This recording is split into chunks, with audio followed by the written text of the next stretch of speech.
Hello, hello, welcome guys to another full flap live stream. This time in the Denarq Beech 18 mod and Flight Sim 2024. So, a lot of moving parts in this stream as far as new stuff. Trying the new Beech 18 mod, trying 2024 streaming. I've only been playing with 24 for maybe a week or so since Sim Update 1. So, um, uh, yeah, we'll see how it goes. If it doesn't work, then back to 2020 we go. But this mod is the airplane that finally got me interested in 24. So we'll give it a shot. Virtual Flight Diaries, welcome in. Team Vodka, how's it going, dude? Thanks for joining. Yeah, this is the Denarq Beech 18 mod for free off of flightsim.to, which is pretty impressive given that it's modeled so in depth. So we'll take a look at it, but pretty impressive what we're getting for free. So yeah, so we'll be checking that out. Zippy's Apple, no Beech 18 model. What do you what are you seeing? Let's see, what are you looking like over here? I think we can walk over. So I need someone to help me out here because I want to get rid of this T-38. I'd really love to get rid of this Caravan that's floating 30 feet off the ground, as well as my floating Grummins. The AI traffic situation in 2024 is not great. Um, Also, we've got Zippy over there in an Embraer 195.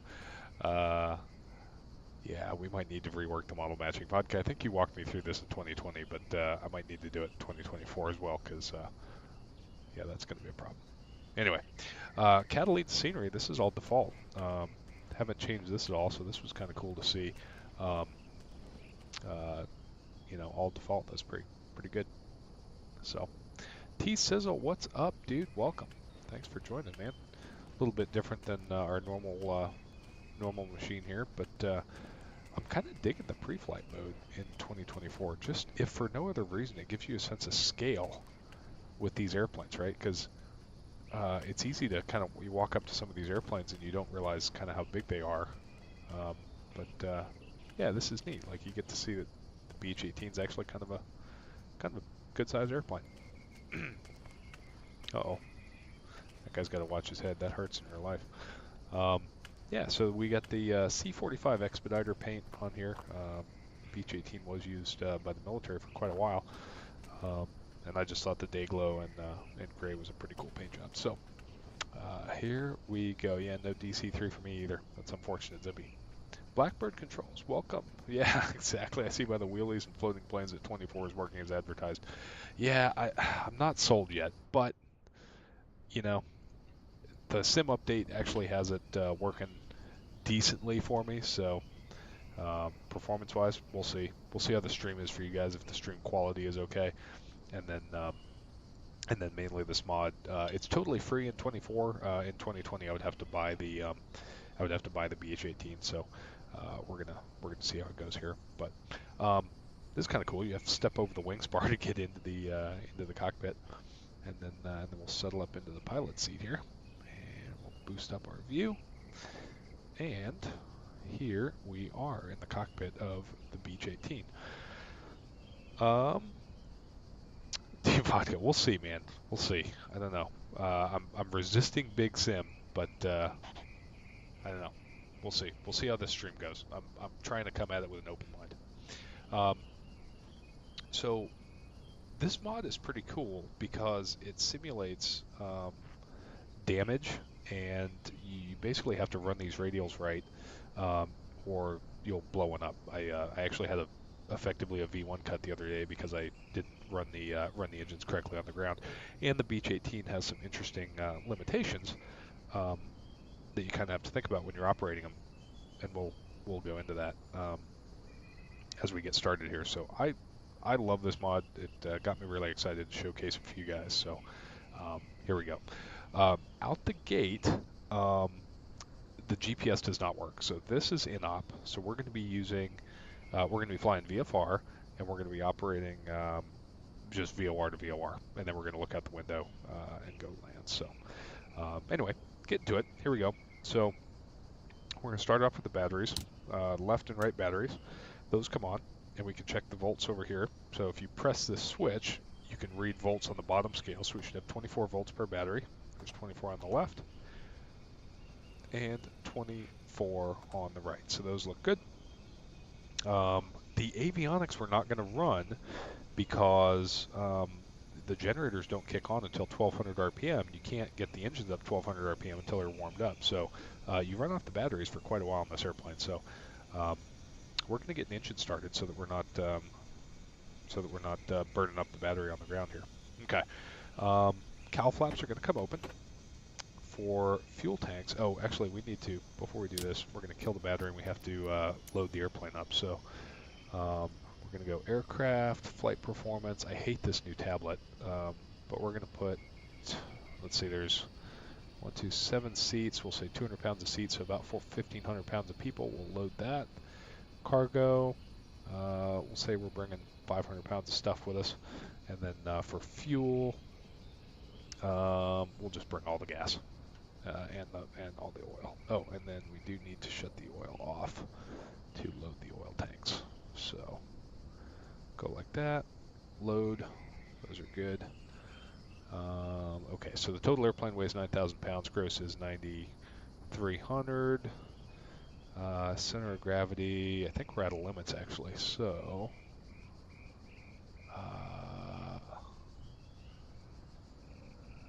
that's the empty CG. I'm not sure how to adjust the Mac. Oh, there we go. Okay, sweet. There we go.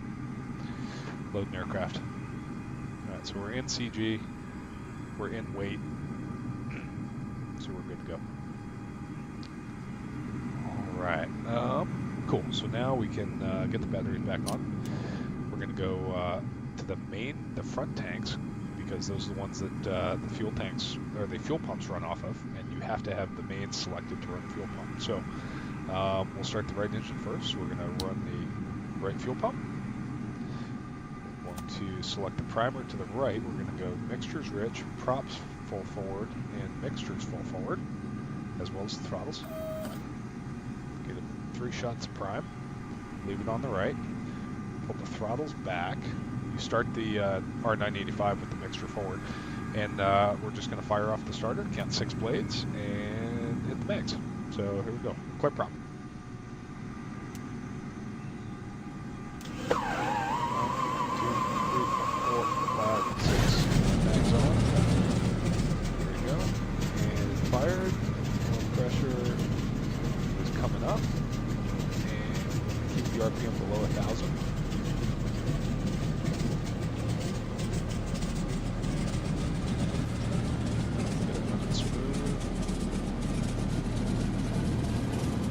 Goes.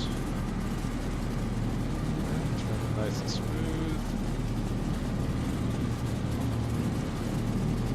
Turk, welcome, man. Thanks, dude. Oh, you got to cook for the family, dude. Thanks for stopping by. Appreciate it.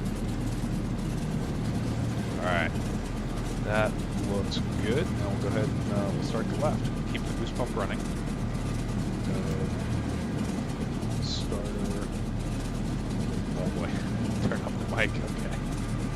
There we go. How's that, guys? All right, starter's coming to the left. All right, now we'll move the primer to the left. Prime. 3 shots. Starter's to the left. Here we go.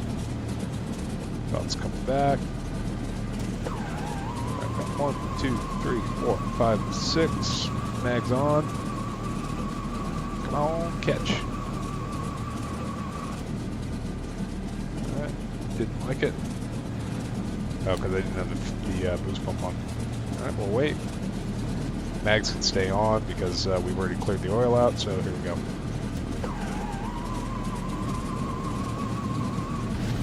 Here we go. Alright. And get it running. Come on, baby, catch.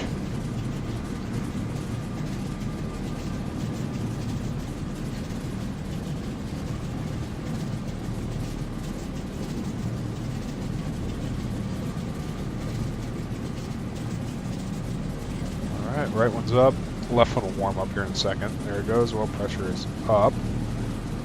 It's a little bit high. It's above the red line, but that's normal because the oil temperature is still coming up. So we want to idle these below 1,000 RPM until the oil is warm. Now, here's what is cool. If we come down to this instrument here, I'm going to keep the RPMs in my scan. We can.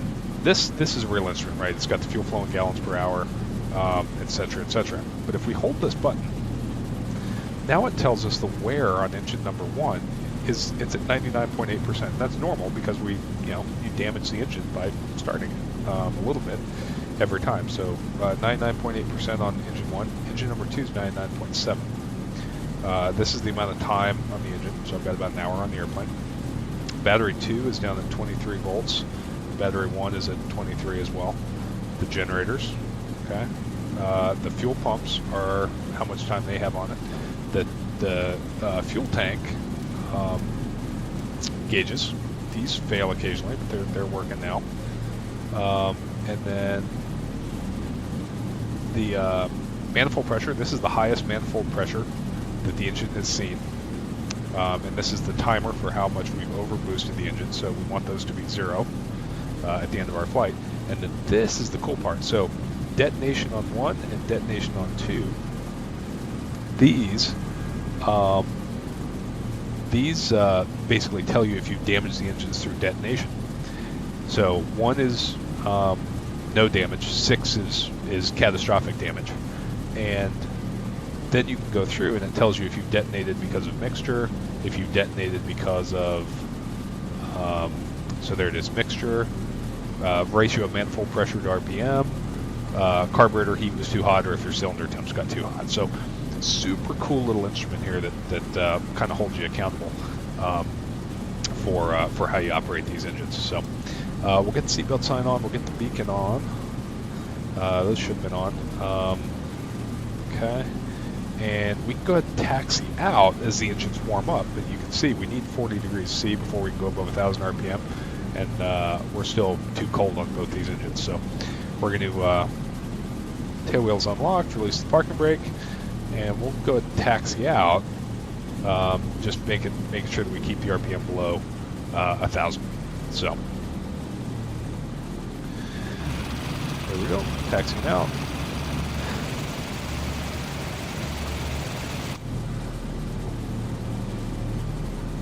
And it's a free castering tail wheel, so differential brake is the order of the day.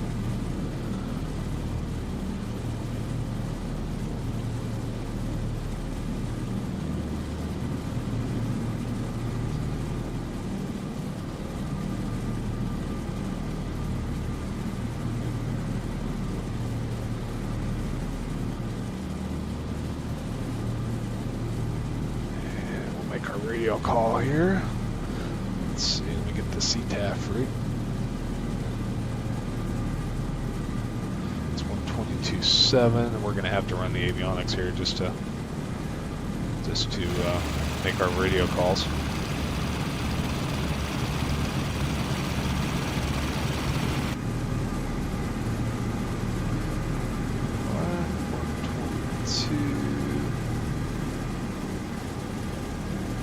There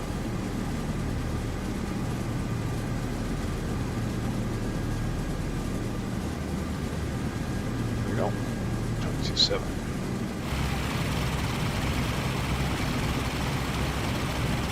And Catalina Unicom, Beech 18, 8 Mike Juliet's taxiing, runway 27 for departure. I think it's 27, we'll see. Yeah, Avalon, Catalina traffic. Radio 29.5 along the beach. So it's pretty challenging to see over the nose in this thing, and this taxiway is too narrow to S-turn, so you actually can, in the real Beech 18, from what I hear, jack your seat up like this quite a bit, and use that to make sure you don't hit anything. Okay, so see, I went above 1,000 RPM with too cold oil, so you can see that we added 0.2 damage to our engines. And the wear is persistent, so pretty cool.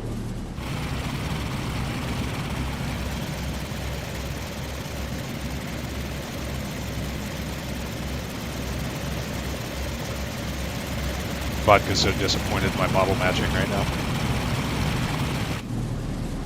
It looks like it's runway 4.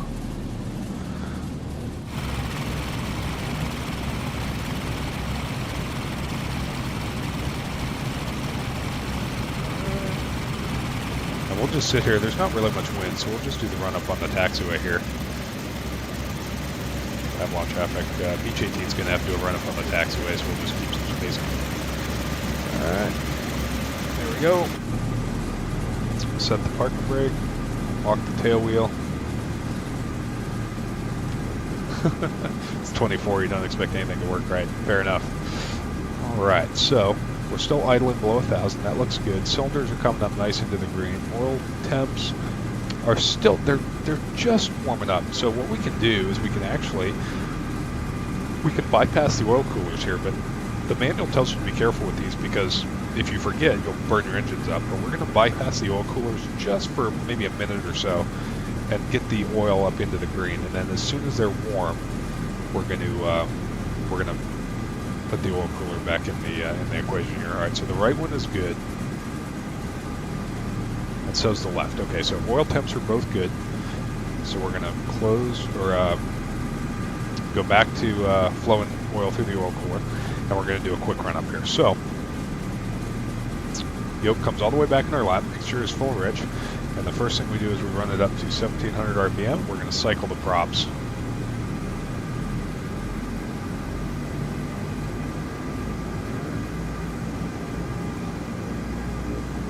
So there's 1700.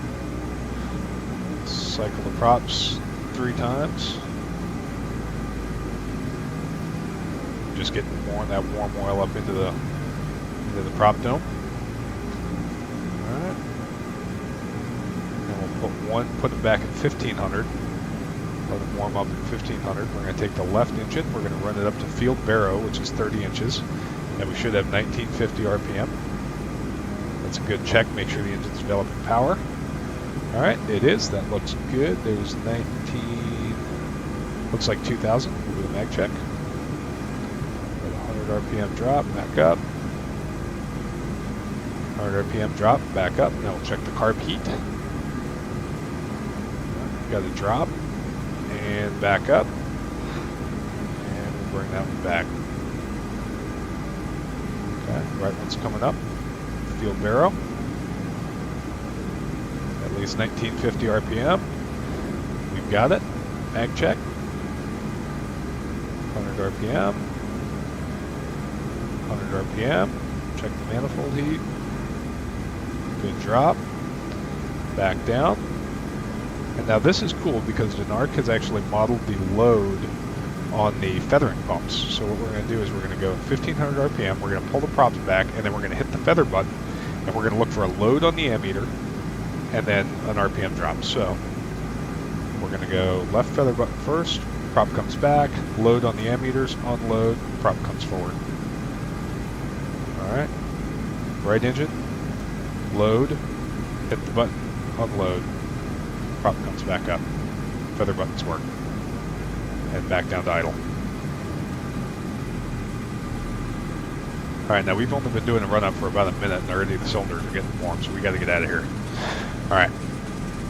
Here we go. Takeoff check. Flaps are, we'll put 1 notch of flaps. Check the flight controls. Right, they look good. And we'll unlock the tail wheel. We'll get out of here. Uh-oh, did we lose it? No, there he is. Okay, here we go. Avalon traffic, Beech 18, 88 Mike Juliet's departing runway 4, Avalon. Alright, close the windows.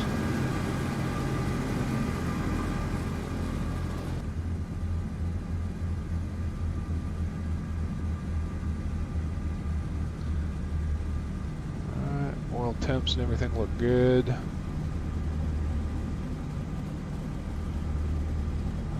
Get out onto the runway. We'll lower our seat back down. Okay, mixtures full rich and everything. We got our tail wheel is locked. Fuel pumps are on. Tanks are on. Oil is all taken care of. We can center up the primer. And here we go. Yoke comes full back in our lap. Let me get the yoke pulled up here. All right, yoke comes full back in our lap, and we're going to nice and smoothly advance the throttles to about 3,600 or 36 inches of manifold pressure, leading very slightly with the left engine. All right, there we go. There's full power. Yoke comes forward to neutral. There's 40 knots. Stall horn, that's all right. Dance on the rudders. And just let it fly off when it wants. There's positive rate. Here comes the gear. All right. Flaps can come up. Do a power reduction down to 33 inches and 2,200 RPM. That's the initial power reduction to METO. Cadillac in traffic, radial swing I-5, Alright. Harley runway 44 for that. Alright, and now we got a positive rate. We're at safe single engine climb speed, so we can do a second reduction down to climb power, which is 30 inches and 2,000 RPM. Alright, there we go.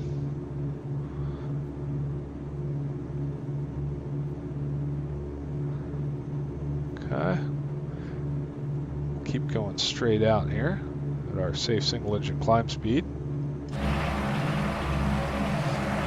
Vodka, yes, it does have cow flaps, and we're going to leave them open here for the climb as I come over to the right to avoid some of these clouds. But the cow flaps are right here.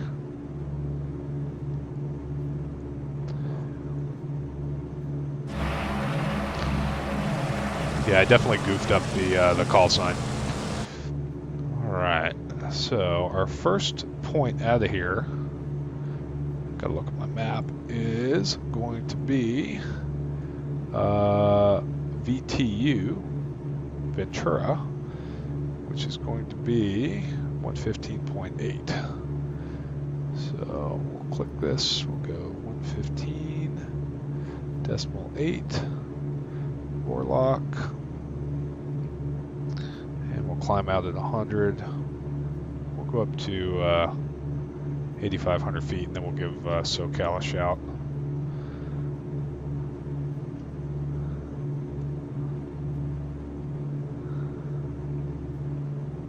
Okay. Cylinder head temps are all looking good. Well, pressure's a little bit on the high side on both engines, as a matter of fact, so we'll keep an eye on that.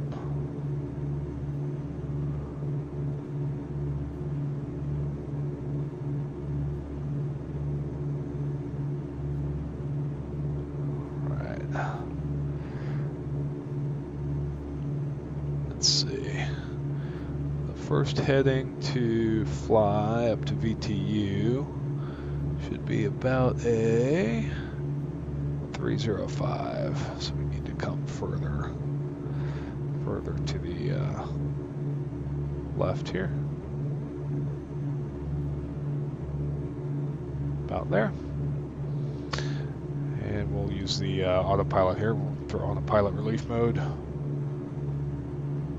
So we'll get this centered up on 305, roll, heading, and pitch. And we'll climb out at about 500 feet a minute. There we go.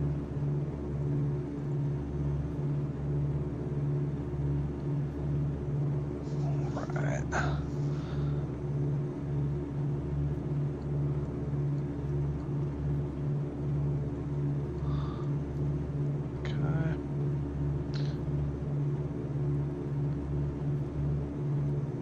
Now it's interesting, I am getting more wear on this than I would have expected. So in the flight I did last night, I wasn't getting near this much wear, so we haven't overboosted.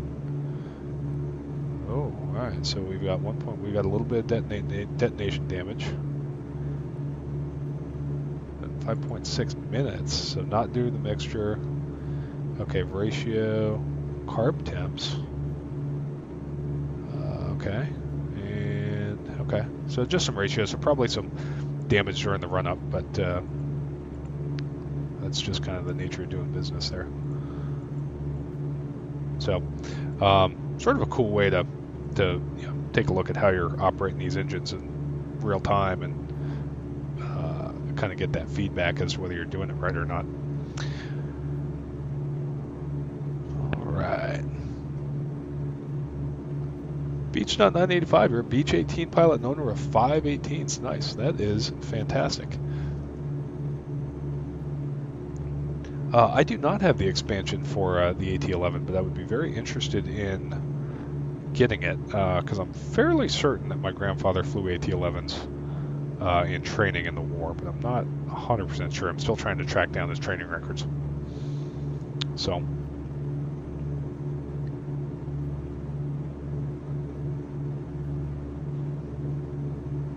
That's cool, man. Well, dude, Beechnut, if I'm doing anything wrong or not in accordance with the actual procedures, let me know because I always want to get better. Okay, turn the fuel pumps off one at a time here. Just turn one off, give it a second to quit if it's going to. All right, turn the other one off. Yeah, I'm a little concerned about this wear because, like I said, that's higher than it was normally. But it could also be that it took a second for the oil to warm up, and when you operate these airplanes, before the oil is really warmed up, you are doing a little bit of damage to the airplane. So that's just the nature of the beast.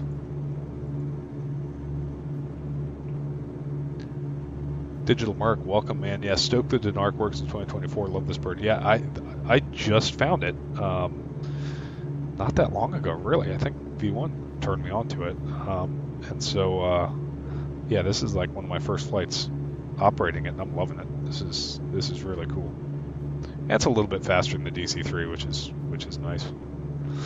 That oil pressure may just be high because I've refilled the oil tanks, so our oil quantity may be a little bit high, which may be why the oil pressure is up there a little bit. But our wear looks like it's stabilized, so I don't think we're doing any damage to the airplane right now.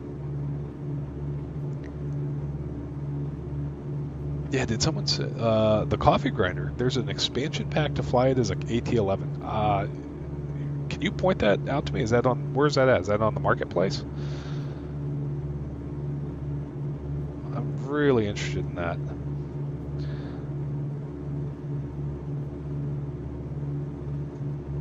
So like I said, the GPS doesn't work in this, but Navigraph charts do. So we'll just back ourselves up with the Navigraph if we have to.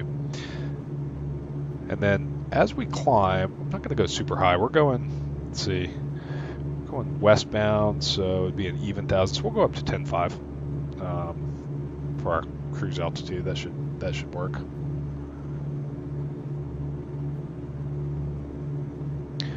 Beechnut, you owned an AT-11, sold it 12 years ago. You're retired from flying. Oh, okay, nice. That's cool, man. Yeah, I own a T6 Texan, and I can only imagine the maintenance on 2 radials. One keeps me busy enough. There we go. This airplane can also develop oil leaks, speaking of radials. And you can check for oil leaks by cycling through the instrument here. Let's see. There it is.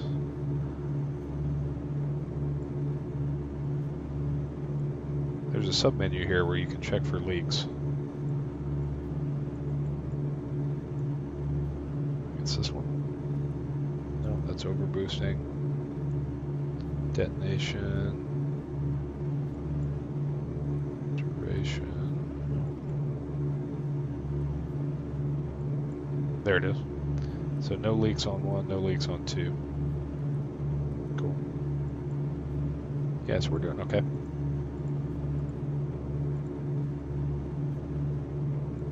Okay, still flowing 90 gallons an hour. That's on both engines. It's 45 per, right? But it's a fair amount of gas. And then well, I've been running this thing. I tried running at Lena Peak and I blew up an engine, so I figure we'll try to run it maybe 100 degrees rich at peak and see how that works out for us. So slow our climb rate down a little bit. And we're going to lean the mixtures back a little bit now that we're getting up here to about 1300 on the EGTs, because that's where we were on takeoff. So we're going to bring it back down to about the takeoff mixture, which is probably about 200 degrees rich peak or so. So get a little bit more power out of this, and you can see the airspeed start climbing back up. Almont, Michigan, nice. Man, I can only imagine what a cool airplane this is to fly in real life. Just classic airliner. We'll explore the cabin once we get up and cruise. Look at that, though. Do airplanes get to look any better than that?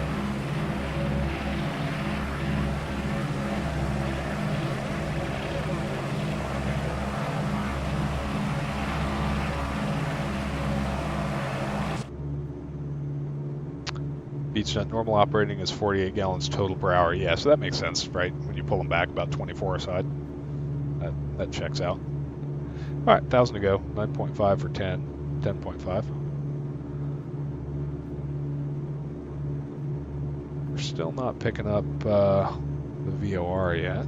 Let's see. Let's check Navigraph here.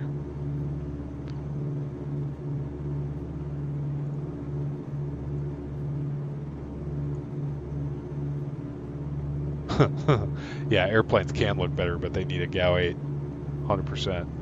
All right, so here's where we're trying to track. We're trying to track up to, or no, we're trying to go to Ventura, or Camarillo, CMA, which is, no, we're going to VTU, 116.55. Try that. Let's try that, 16.55. Fort Lock, there we go. Okay, so now we got VTU in there, so we're looking pretty good. All right, and we're doing 125 knots. We're 33 miles away, 16 minutes. That's perfect. And then our next point is going to be, oh no, not the tablet. I want to use Navigraph. Our next point is going to be. Gosh, that's brutal, man. Let's see. It was VTU and then GJS or something like that, right? Big Sur's up there.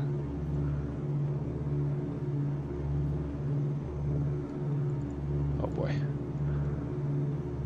Hang on, I gotta look at my other screen, but I gotta level off here first. So there's 10.5. We'll smash altitude hold. Okay. All right, and then we'll pull it back down to cruise power here in a second. Am I in the Bravo? I should be above the Bravo. Oh boy. Is approach on? We're gonna get yelled at, aren't we?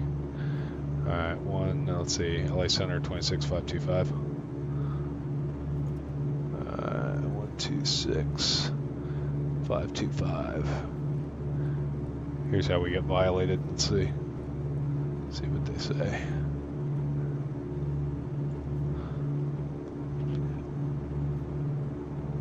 LA Center, Beech 88, Mike Juliet. Stand by. Delta 2272. Okay. Copy. Second, Delta 2272. Well, he's not in a good mood. Are you descending on the Ironman 2? Yes, descending Ironman 2, Delta 2272. All right, thanks. 88 Mike Juliet, say, go ahead. Yeah, 88 Mike Juliet, we're 30 miles to the south of Camarillo, 10,500, request VFR flight following. 88 Mike Juliet, what's your aircraft type? We're at Beech 18, 10,500 VFR to Monterey. Monterey Peninsula? Monterey Airport, Mike Romeo Yankee. Okay. I mean, you could be going southeastbound to Monterey, but All right, you're going up to the Monterey Bay area. Hey, firm. I should have a VFR flight planned in the system if that helps out. No, it doesn't, because the nav system doesn't take VFR flight plans. We have to enter them manually. All right, 88 Mike Juliet Squawk, 1376 ident. All right, 1376 with the flash, Beech 88 Mike Juliet. Delta 1419, you with me? Let's see. How do I ident on this thing? There it is. All right, and you're climbing to flight level 360, correct? There we go. Alright, we're going to pull the power back 28 inches and 1800 RPM. All right, Delta 1419, maintain flight level 360. Okay. Sunjet 009, are you on frequency? Maintain flight level 360, Delta 1419. Denarq 559, next waypoint Hogs, level 300. And 1305 will be our next Good nav afternoon. point. Descend Lucky 1 arrival. Limburg altimeter 3006. Descend Lucky 1, 3006. 1305, and it'll be a heading of 283. Skywalker 009 Heavy 13 tops. Skywalker 009, There we go. We're at 98% on our wear. Maintain level 340. That's looking good. Maintain 340, Skywalker 009 Heavy. And Gear now, wing 675, descend rounders 3 arrival, 26 left transitional. Las Vegas altimeter 2992. Descend via rounders There 3, we go. 26 left transition, altimeter 2992, Spirit Wing 675. let's see. Alright, we'll close the cowl flaps now. CHTs are looking good. Warm those up a bit. Let's see. Delta 85 Heavy, wind 14013, got 2. Alright, yeah, Beech, got a little behind there working with ATC, but we got the cowl flaps closed, and then close the left oil sugar a bit to bring down the oil PSI. Okay, let's do that. So, close the left oil sugar just a bit. Let's try that. Letter 88 Mike Juliet, radar contact 17 miles southwest of the Los Angeles VOR. Maintain VFR altitudes, proceed on course, KMRY altimeter 3000. 3000, and thanks for the flight following Beech 88 Mike Juliet. Alright, who else is checking on? US Airways 316, 3010, huh? Stand by on the clearance, give me a call in about 2 minutes. Who was calling for a check on? Alright, we'll try that. There we go. Oil temp is coming down on the right, and a little bit on the left. Odyssey 23, Dial that contact down a SoCal little bit. 128.05 with your request. Perfect. 128.05, thank you. Alright, and then, while we do that, we can Delta 84, lean pre-departure clearance on the the way. mixtures back a little bit. So we're going to cruise at about 100 rich peak. 577 Heavy, level So I'm just going to 17. start bringing back this left mixture, and we'll look at our aircraft calling, give me the call, EGT, please. NASA see where it peaks. 577 Heavy. That's a 577 And Heavy, then Los Angeles Center, we're gonna climbing, push level 390. the mixture back up 390 to 100 degrees 577 rich or Heavy. whatever value it hits when it peaks up here. So take a look at this. Center, good evening, American 134 Heavy, climbing through 8,700 for 15,000, Orca 5. And real world. 134 Heavy, So, Los Angeles Center, Beech, good this is afternoon, interesting. climbing, In level the 330. radials I've flown, Maintain flight level 330. I've never been American able to 134 cruise them Lena Peak because they won't run Lena Peak. They always American stumble. 2463, contact But the SoCal manual for this airplane says that you 128.05. can. Is that your experience? American 24658. See ya, That's Delta 1400. 2272, contact SoCal approach 128.05. Alright, it's 1400, so we'll cruise at 1300, which is 100 rich peak. Delta 85, radar contact, altitude leaving. 4,400, Delta 85. Delta 85, altitude checks, climb, So unrestricted. about there, and flight that should level be right around 190. best power. 190, unrestricted, Delta Pull 85. the other one back as well. Alex Center, radio 2095, passing 10,000 for 10,500 VFR. Alright. And that's Delta got the cylinders 2807, contact still right in the middle of the Center, green. 132.8. Oil temps are right at the top of the green. They're right at November the red 316 line. Papa Romeo, That's just to fine. maintain flight level 190. So we can do this, warm them up just a touch. flight level 190, and I And do turn have seatbelts off. information whiskey. Thanks for whiskey. Alright, There was a VFR aircraft checking on. Who was that? there we go. Our speed's come up to Radio 160 knots. 2095. So we're looking Radio good. 20905, Los Establishing Angeles Center, cruise. good afternoon. KAMRY altimeter 3000, 1 second, maintain gotta let the VFR. dog out. 3000 and maintain VFR, thank you. Radio 2095. Alright, back up. US Airways 316, information whiskey. Okay, and then this is the prop sync indicator, and it's spinning. It spins toward the faster prop. So in this case, we'll pull the left down just a touch. PDC set. There we go. Thank you, 316. Alright, let's see. There we go.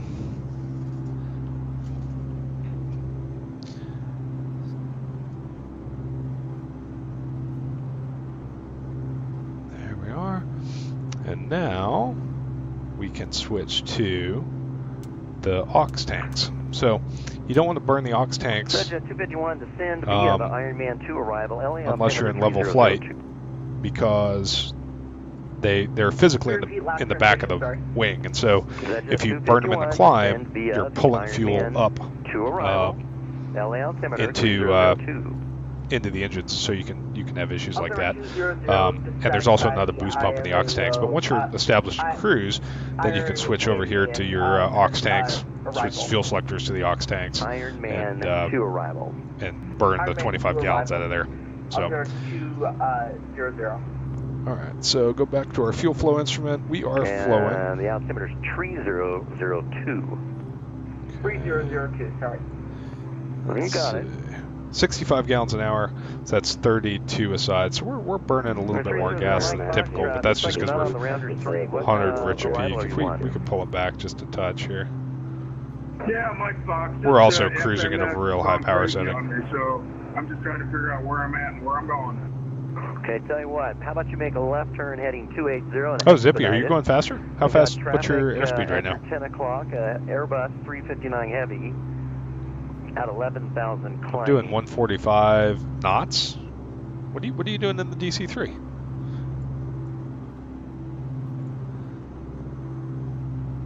Delta 85, maintain 13,000 for traffic. That's your 2 o'clock. 13,000 for traffic, Delta 85. Yeah, you set your 2 o'clock, 8 miles in a citation. Diabetic lad, welcome, man. She's been good, man. We're just cruising along. Delta 85. Just cruising along. He's holding at 8, Managing 14,000, so managing the engines should in be this okay thing, up which to is 13 at this point. you know, always a challenge, but Yeah, been doing Mike good. Fox, I'll say 14, so we're sorry about that. And looks like we got our wear stabilized right around 97.5. She's whacking citations, I'm telling you. Yeah, the ADF over here. And we've got the ADF selector right there. Frequency change approved. San Francisco radio offline. Squawk 2000. Enjoy your flight. Let's see, we got a little lazy with our nav here. We need to come right a little bit. There we go. We're about 7 miles out. So once we hit the cone of confusion, we'll turn to our next heading, which is let's see, 283, and then we'll dial up the new frequency. Oh man, yeah, Zippy, you're crushing my program. 692 Los Angeles Center. Good afternoon. So maybe this isn't faster than the DC-3. I thought it was going to be, but maybe not. 692.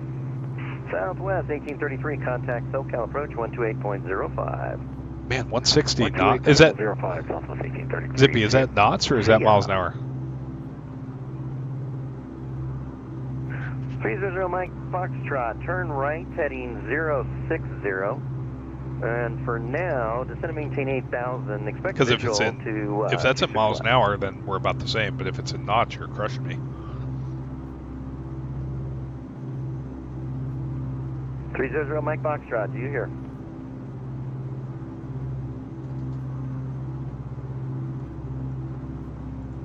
Delta 85, climb maintain level 410. 410, Delta 85. Squeak these oil shutters just a little further closed.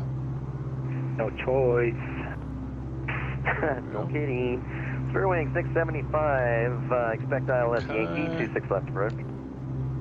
Yankee 26 left, Spirit wing 675.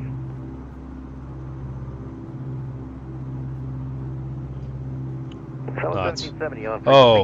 Oh, Zippy, you just dropped your power down to cruise. So that was in climb power level flight or METO.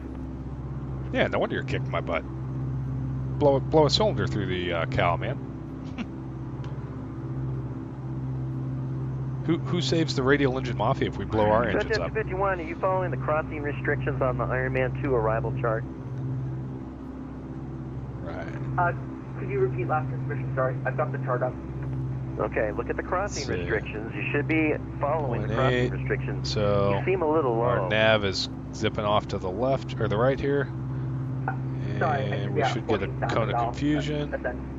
No, you're fine. Maintain 12,000. Just stay at 12,000 until you start. There it is. There's a cone of confusion. Once you see the crossing restrictions below, we'll swap the nav nav. And descend via the Ironman 2 arrival. We'll spin this into about 283 as well. And LA Center, Southwest 1770, climbing through 15-2 on the Dust 2 departure. Southwest 1770, Los Angeles Center, good afternoon. Climb maintain level 370. Climb maintain 370. Okay. Yeah, so that's about right. 160 miles an hour. We're doing 145 knots. So that's pretty close. Beach knot. Awesome. Center, good afternoon. Delta 841 Heavy. We're about 17 miles north. Yeah, this guy's awesome. Cedar City VOR, flight level 340. What was the call sign? Yeah, vodka. I don't know Ben, but he didn't violate me for busting the Bravo, so he's a good dude in my book. 841 Heavy, Los Angeles Center, radar contact 16 miles north, Cedar City, VOR. Maintain level 340. 340, Delta 841 Heavy, thanks. Okay, let me check our nav situation here. So we are going to GLJ. 316 Papa Romeo. So. That was 1238. You climbed up flight level 370. GLJ. Which is, let's see. That was 1238. Right here? No. Guadalupe? No, that's Vanderbilt. There it is. 113.05. And we've got 113.05. And 113.05. Airport 3 X-ray here. I don't have a flight plan for you. So we should have. Where did you depart? About 285 or so. That's what we want to be on. So once we get a little closer, we'll hopefully be picking that up. This should work for now. Okay, the one to Lake Havasu. Go ahead and let's see. You were VFR. Jeez. I'm not seeing Yeah, you. that's busy having to run over everything. I do see a VFR traffic over at 6,000. You don't need to call in unless you're looking busy for flight following. Alright, no worries. You want me to advise you? It's up to you. Air Canada 788, contact Albuquerque Center 132.8. Try and get these oil temps or these oil pressures down into the green. Good night. LA Center, number 316 Papa Romeo. So you can see the relationship between temperature and pressure, right? So our oil pressure is right on the red line, and our temperature is in the green. So we can actually heat the oil temp up a little bit into the top of the green to hopefully get the pressure down under 100 or 95 or whatever. Oh, you're on the issue too. It got lost in all that extra stuff you added on your flight plan. Go ahead and descend and maintain 8,000 for now. No worries, descend and maintain 8,000. 6 Papa Romeo. 300 Mike Foxtrot, descend and maintain 5,000. 5,000, yeah, we're right at that very base and kind of skimming my clock, 5,000. 300 Mike Foxtrot, tell you what, let's give you a visual for 19 right. For now, turn left heading 350. 350 down to Take a look at how we're doing. We're wearing our engines a little bit more than I would like, and I'm not sure if it's because of the oil temp. 1245 Los Angeles Center, good afternoon, climbing team level 270. Let's see, pump tank. 27 down, 1245. Not worried about manifold pressure. All right, detonation. We're not 251, detonating. contact SoCal 128.05. So. Contact SoCal 128.05. 128.050. All right, see you later. See you later. United 63, contact SoCal. I think we're just battling some 128.05 oil temp issues. You too. Yeah, the voice comms are real people. They are Frequency switched. other folks flying around just like we are. 1238, yeah, that happens sometimes. Let's see, can you accept flight level 370? Yeah, that was me on the, I've got a binding issue on my Alright, that was Boeing 1238. yoke. Climb maintain level 370 for direction of flight. Climb maintain flight level 370 for direction of flight, Southwest 1238. Back just a And touch. South 1238, you're going to be leaving my airspace east, radar service terminated. Frequency change approved. Denver Center is offline. Switch to advisory. Enjoy your flight. Over to advisory, Southwest There we go. 1238. See ya. See you later. Beach Nut, level flight on the rear tanks over 4 or 5 minutes out from Boulder Field forward. Oh, interesting. Or back, okay. Because that makes sense. The back of the airplane gets lighter. Right. Yeah. 19 right. Yeah, so the once you roll out, look to your left. the main tanks are right about here, I believe, right? And then the aux tanks are back here. So we took off on the forward tanks, which are basically right on the CG, right around 27% CG. But then the aux tanks are behind the CG, so as you burn those off, the CG is going to creep forward. 4 miles northeast of the Boulder VOR. Send Angel 4 arrival on turn altimeter 3000. Send by the Angel 4, straight wings 111. We'll tweak the right prop back just a little bit here, so. Spirit wing 675 at Bourbon, cleared ILS Yankee, 26 left approach. At Bourbon, cleared the ILS No prop Yankee, sync on this 26 thing, left so approach, it's all Spirit wing 675. manual with the prop levers. 300 Mike Foxtrot, left turn now, 240. Here we go. 240 Mike Fox. Just coming past the mountain. Still not picking up Santa Maria Okay, continue. Actually, Zippy, continue yeah, left turn heading the Beech 18 is 220 left at is in 220, 2020 report with this field mod. site. Yeah. Matter of fact, I think. Well, I mean, I guess it works in both, but the 220, roger.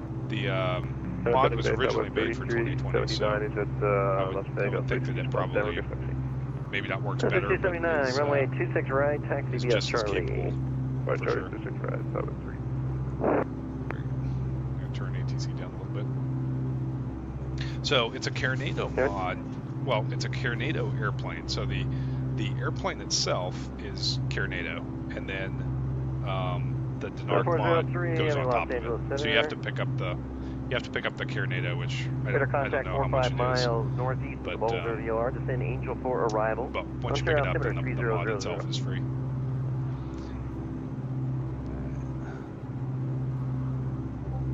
316 Papa Romeo, expect visual approach, 19 right. Expect visual approach 19 right. Zippy. Highball. Yeah, that sim is cool, man. I'll tell you what. It introduces a whole nother level of Okay, I'm getting this carrier. of difficulty, if you will, to the sim. You know, I mean, I do this for real life, and I mean, there are times where, especially with streaming, where you get behind, and you know, like I just went flying through the Bravo in this thing, right? And yeah, that wouldn't happen in real life, you know. So it adds a layer of complexity for sure. Tower 009, contact Oakland Center 132.2. Max Racing, I don't know, man. I've never flown an H-tail airplane. Yeah, Delta 84. But yeah, the B-25 and the Connie.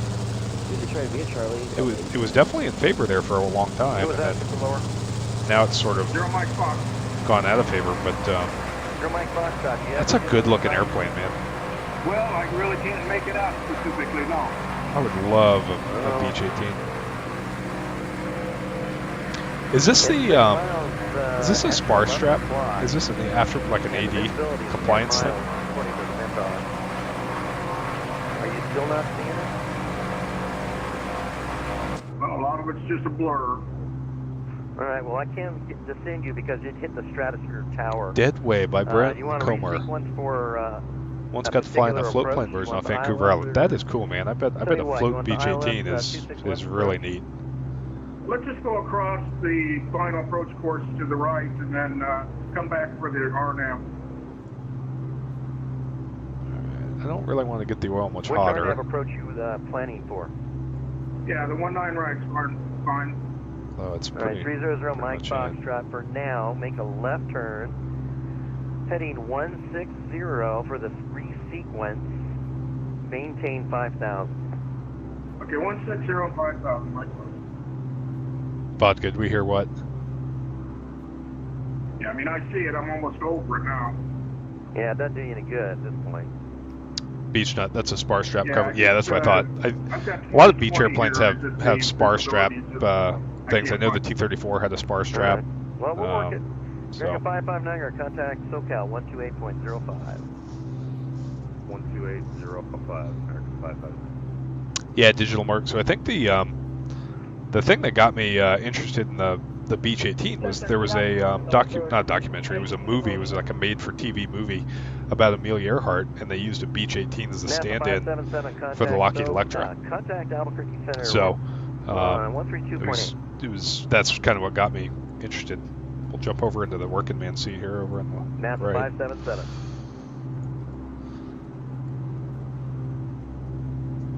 All right. So Southwest 3379. the right engine is right in limits. I guess we got them both basically right in limits, so we're looking pretty good. Although the oil system, we might have to refill the oil system or something when we land, just to see what's up, because we are wearing the engines a little faster than I would have expected. Wind 14013, got 25, runway 26 left, clear to land. So Land 26 left. let's Airwing jump 275. into the back. Everyone, I love Papa Romeo. I love airplanes that model wear like this, because it like right now I'm sitting here thinking, you know, I'm making decisions right now going, hey, how can we reduce the wear on these engines, right? Because in real life they're expensive. In the sim, you know, you want to quit. So like you're kind of thinking, okay, well, can we reduce power a little bit, you know, stuff like that, in order to reduce the wear on the engines, right? So like if we pull the power back, if we cruise at 20, oh, I don't know, let's try 25 inches maybe. And I'd have to go into the charts and look. I have to go in the charts and look, you know, but you know, you just want to be hyper vigilant here, because, you know, we're ticking down 96.6%, which, you know, yesterday when I was flying around, I had this thing at 99.9, and it just stayed pegged at 99.9 the whole flight. So the airplane is clearly telling us that we're doing something wrong right now, and we just need to figure out what that is. So it's cool. Vodka, funny how you bought a radial and now you're hyper aware of damage and stuff. Yeah, well, dude, I was pretty aware of damage in the RV8 too, but it's just in the flat engines. I don't know. I guess you have more engine monitoring equipment and stuff, and it's a lot easier, in my opinion, to run a flat engine correctly. Whereas in a radial, you can do the same thing, but it's just there's a little bit more to it, you know. That's all. But anyway, so we're going to slow down. We're going to take about a 10 knot hit here, but just to keep the engines from wearing down. All right, let's pull the tray table out here. Chill in the back. Southwest 3279, radar contact, stay altitude.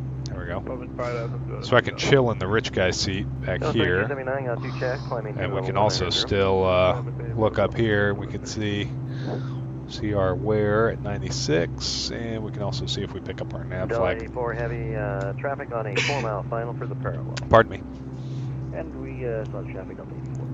Zippy, makes you really want to be careful with them versus just going for it. I wish the DC3 had some kind of wear and tear model. Yeah, I mean, I love the Duckworks DC3. I do. It's a fantastic add-on. Again, for free, and the Duckworks team did really good work.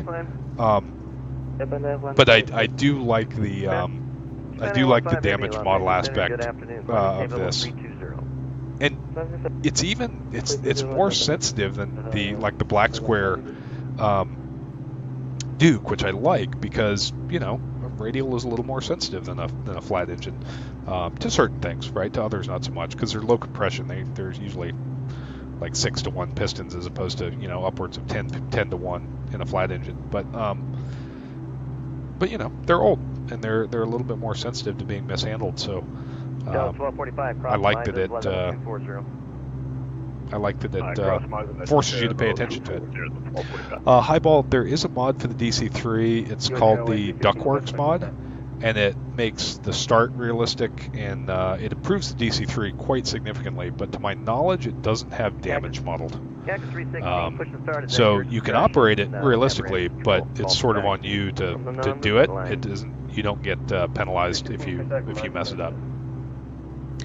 Oh, Blackbird, you finished the RJ throttles? Pictures, man. Pictures, or it didn't happen. Runway 26 right, clear for takeoff, Delta 84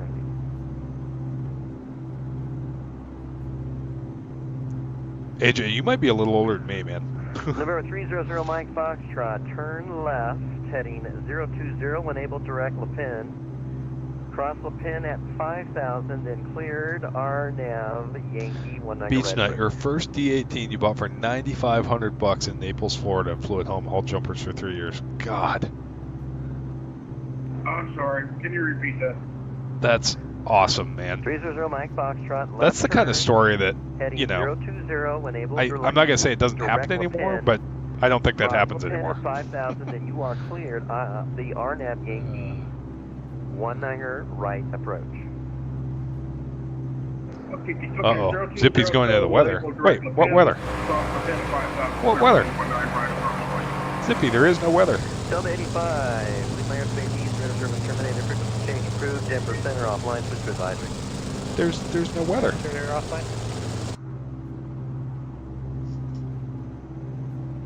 Freeway 675, cross Las Vegas, cross 26 right on Alpha 6, continue north on Gulf to Terminal 1. Cross 26 right on Alpha 6, Gulf northbound to Terminal 1, Spirit Wing 675. Oh man, Zippy's ahead of me. Look at this. Zippy's over there. I think I see him actually. Yeah, Zippy's like out here. Unrestricted climb flight level 190 up to 84 heavy. Southwest 3279. But the old DC-3 is beating me in the beach.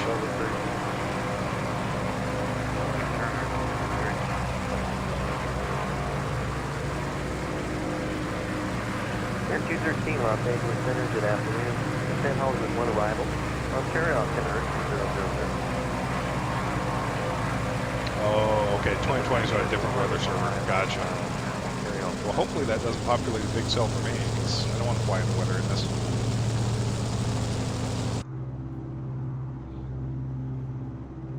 Fully recline the F-facing seats for takeoff and landing. Oh, the F-facing seats, at least.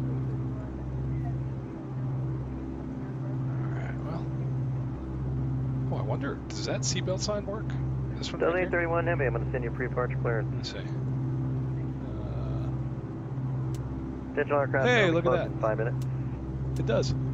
Oh, that's cool.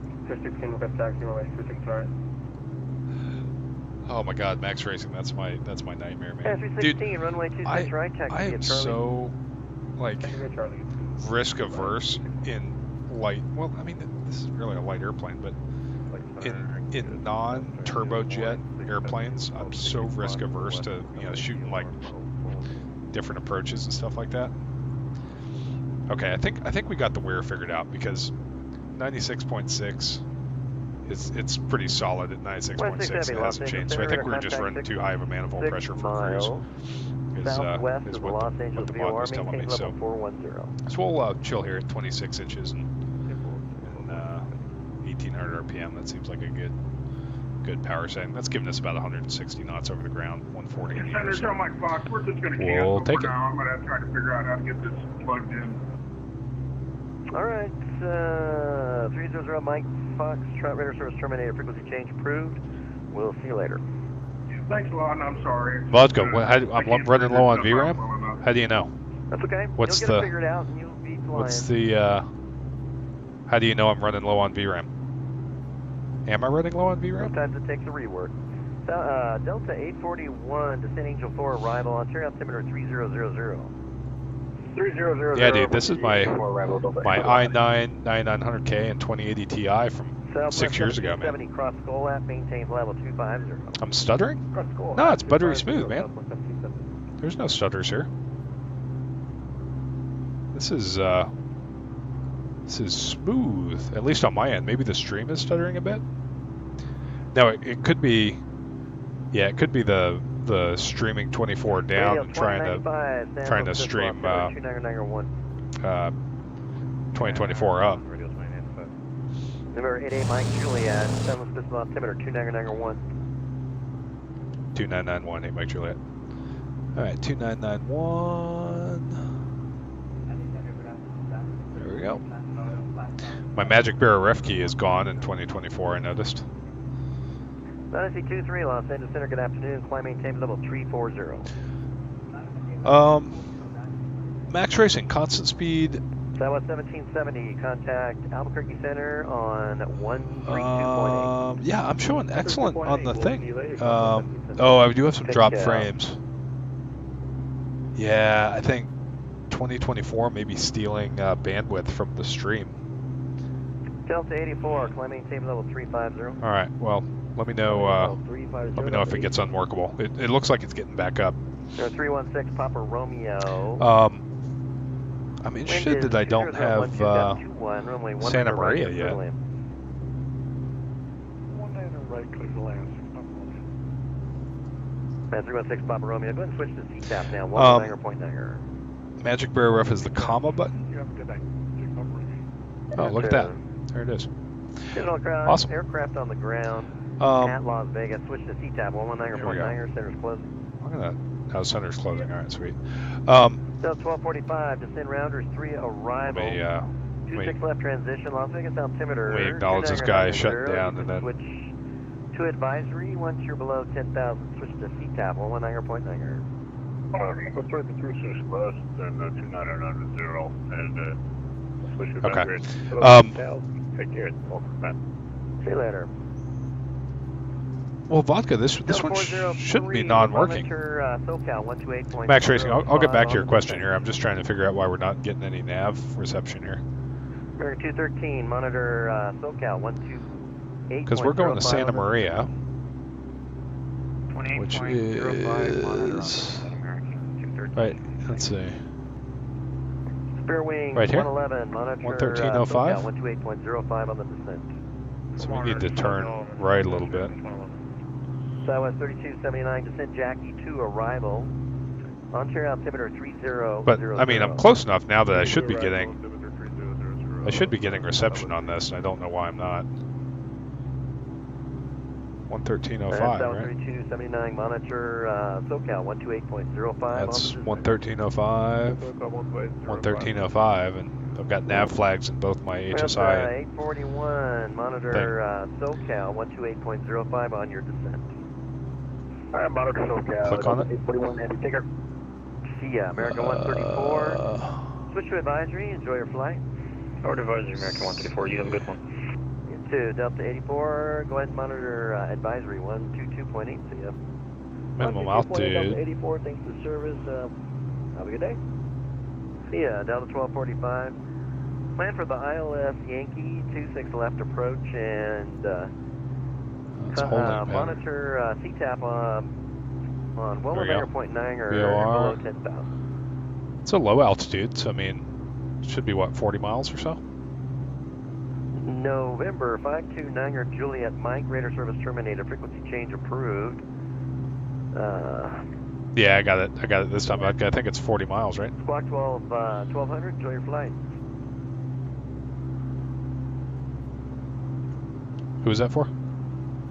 529er Juliet Mike. Oh, okay. Radar service terminated, frequency change approved. Oh, 30 miles? Maybe that's why. Maybe that's why.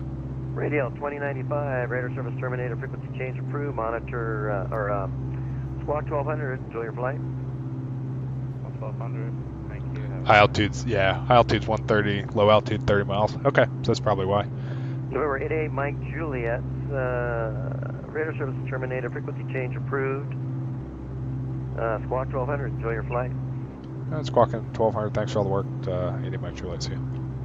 See you later, Japan Air 15. Alright, there's 1200. Contact Oakland Center 132. Sweet. Alright, so we don't have to talk to anybody until we get up near Monterey. See you later.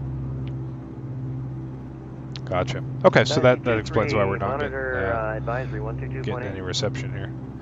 What is the DG, like the Line 6, gyro monitor, drift SoCal, reset or key monitor, in advisory 2024? 122.8. Because we're picking up some gyro drift. 2.6 Mahalo. This should be about Wow. 300, or we're about 10 degrees off or so. Oh boy, Zippy's icing up. Godspeed, my friend. Turn on your anti-ice for sure. In the air. Go switch to advisory 122.8. Center's closed. All right, 122.8. Lufthansa 5 Yankee, avion 2.8. There we go. All right. Now we're off ATC so we can actually chat. Okay, max racing. So, a constant speed prop. So let's start with fixed pitch prop, right? The fixed pitch prop directly connected to the engine, and the prop gets swung at the speed that the engine swings. Pretty straightforward. And the faster the engine spins, the faster the prop spins, right? Hey, there we go. We got our nav now. There we go. Let's see if this will intercept a radial. If we go not Loke, Omni. If we go Omni, it should intercept it. Nice. There we go. So blade AOA, you're not necessarily worried about blade AOA, but there's two kinds of variable pitch props. There's a variable pitch propeller, which was fairly common in World War II. Early Spitfires had them, BT-13s had them, where you basically had two fixed pitch settings, right? Where you had like a takeoff setting, and then you'd get up to cruise, and it was basically a switch. You'd pull the switch, and the blades would change to a different fixed RPM that was more efficient for cruise. That's a variable position or variable pitch propeller. A constant speed propeller has a governor on it that you basically tell the governor. So in this case, I've set 1800 RPM. And these levers, these don't have anything to do with the propeller. They just tell the governor to set 1800 RPM. And then the governor, through a feedback loop with the propeller, goes, okay, if the engine's spinning too fast, I need to increase the pitch of the blades to make the propeller harder for the engine to turn, and thereby slow down the RPM. Or, if the RPM is too slow, the governor reduces the pitch of the propeller and allows the engine and propeller to accelerate. So, now as far as the mechanics of how it does that, that's different per each different airplane, right? Like a lot of the World War II fighters had Curtiss electric propellers that had electric motors in the prop hub that turned the prop blades. The T6, best I know, the Beech 18 and most Cessna 182s and things like that, they use hydraulic.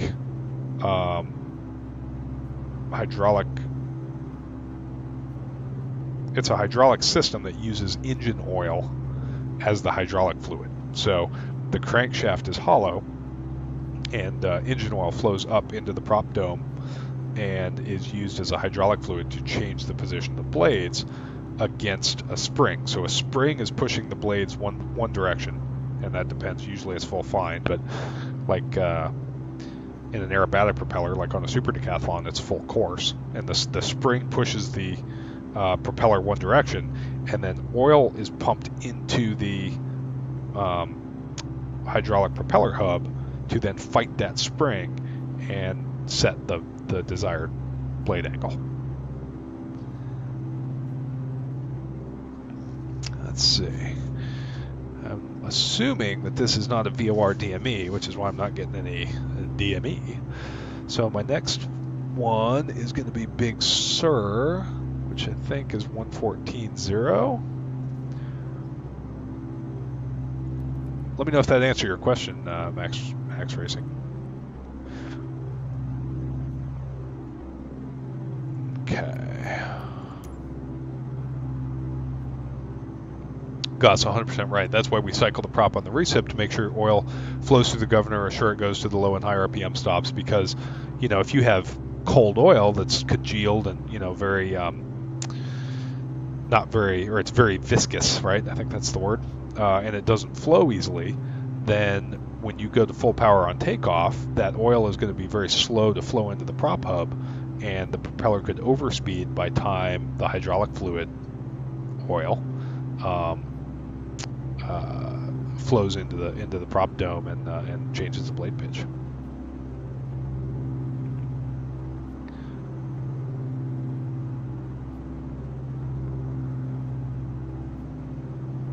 Beach nut. So you take off and grab the gear handle and it won't come up. What do you do? Well, specific to the Beech 18, I'm not sure. In all the other airplanes I've flown, you leave it down and you'd come around and land. If it won't come up, you just leave it down, come around and troubleshoot on the ground, because the only thing worse than gear that won't go up is gear that won't come down. But is there a system-specific thing in the Beech 18? Yeah, so max racing. So why do you move the thrust? So if you're referring to the throttles, think of the throttles as the amount of oomph that you're putting behind the blades, right? So if you have the governor set to 2,000 RPM and the throttles are way back, the prop blades may have to be at flat pitch, so they're basically not moving any air, but they're spinning 2,000 RPM. As you increase throttle and you add power, the engine tries to spin the prop faster than 2,000 RPM, and to slow the prop down, the governor increases the pitch, right? So, which moves more air. So at low manifold pressure at 2,000 RPM and high manifold pressure at 2,000 RPM, the manifold pressure and RPM are the same, but the prop pitch, and therefore how much air the system moves, are different. So indirect, with a constant speed propeller, indirectly the throttles prop pitch becomes a function of the throttles. A good example of this is the Allison T56 turboprop on a E2 Hawkeye or a C-130. The propeller or the engine is always spinning 100% RPM all the time, and so the throttle is effectively controlling how much fuel goes into the engine for torque purposes, but the engine speed never changes. Like if a C-130 is at idle versus, and this is low speed ground idle aside, but if a C-130 is at idle or at full power in cruise, the engine is still turning the same speed in both scenarios.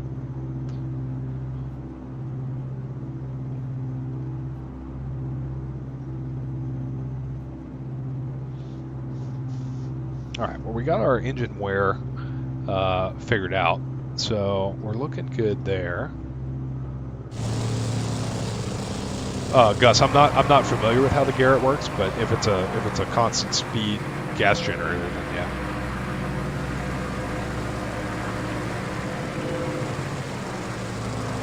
yeah. This is Santa Maria Airport, which there was an air show. I actually flew a Super Hornet in here and parked right there on this ramp for an air show.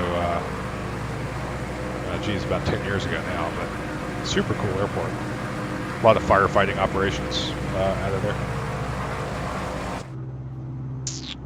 Okay, so we should be getting pretty close. So we'll just keep flying. Let's see, what's the outbound? Let's see, our outbound heading is going to be 298. So we'll spin this. Once we get station passage, we'll track the 298 outbound, and that'll get us up towards Big Sur.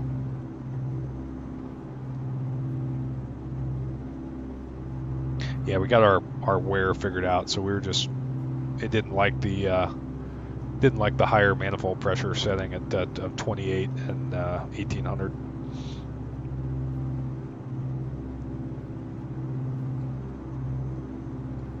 Which, to be fair, could be an area that you don't operate the airplane. I haven't looked at the manual yet, so and I'm trying to get max cruise performance out of this thing, so that may be a setting that you don't use in real life. I'm not sure. Okay, 298. Remember that 298 is the heading that we're looking for.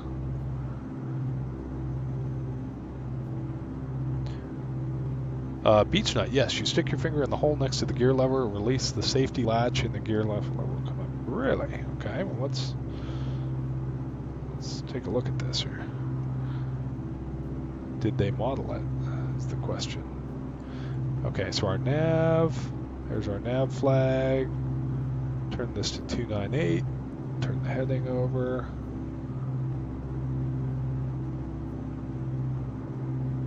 Go heading mode.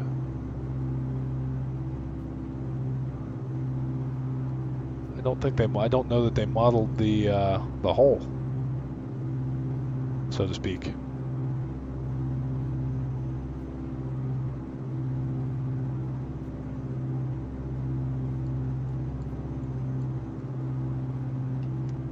Okay.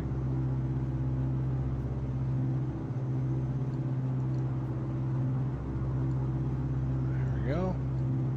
Oh, Blackbird, you forgot the numbers on them? Well, I mean, if you can't figure out the numbers on the throttle, 1, 2, 3, 4, 5, right, then what are you doing?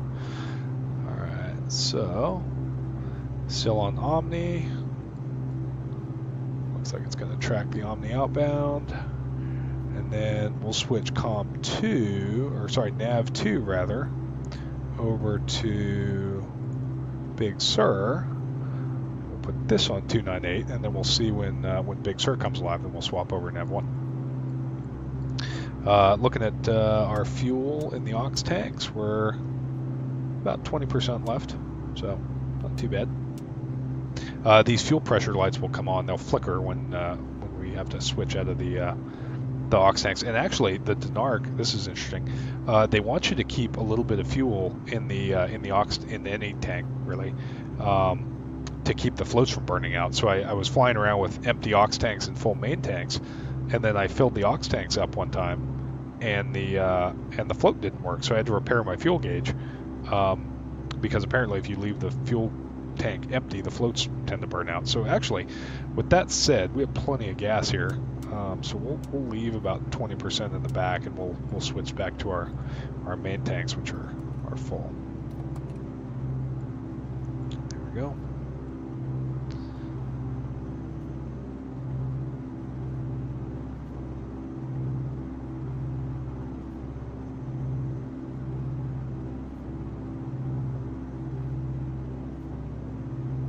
Guts, the TP is that weird engine that turns counterclockwise versus the normal clockwise.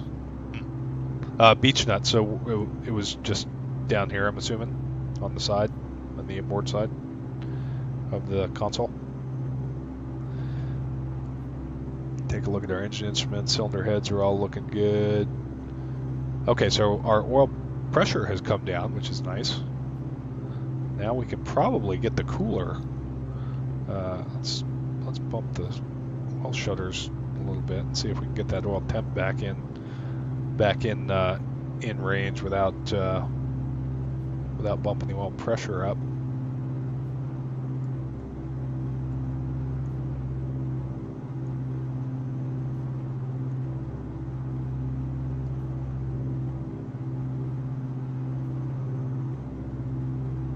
Yeah, it's still a little bit warm.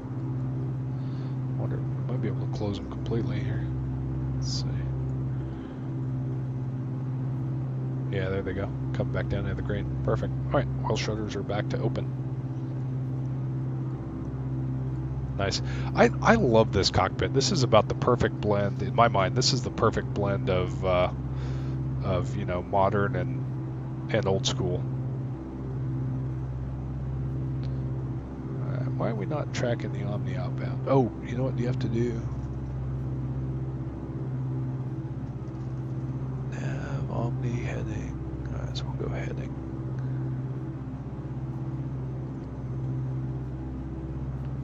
Does anyone know what the D key, like the reset gyro drift button is?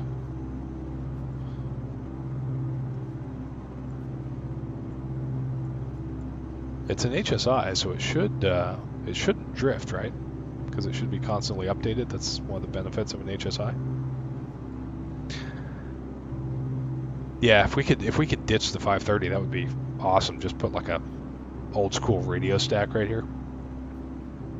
That would be legit. Although, frankly, this 530 is kind of worthless right now because it's bricked in 2024. So like you can't go direct to anything. So, you know, as far as using it for nav, this is in-op. Hence why we're flying with raw data.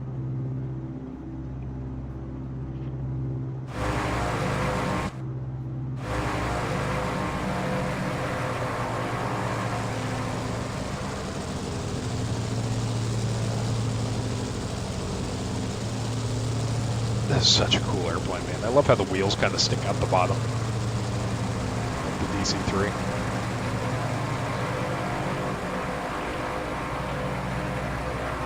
It's pretty incredible when you think about it. What was this? Probably a 1938, 1937 design. A Beech in today's dollars would be hourly cost $600, some bucks to escrow. Yeah. Yeah, that's true. Beechcraft is pretty proud of their stuff, that's for sure.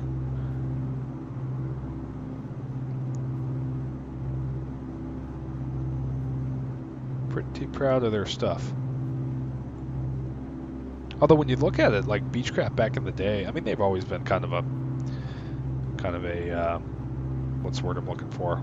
Like a Gucci brand, right? You know, I mean, they had the Beech 18. I mean, this thing was the Learjet of its day, and then you had the Stagger Wing.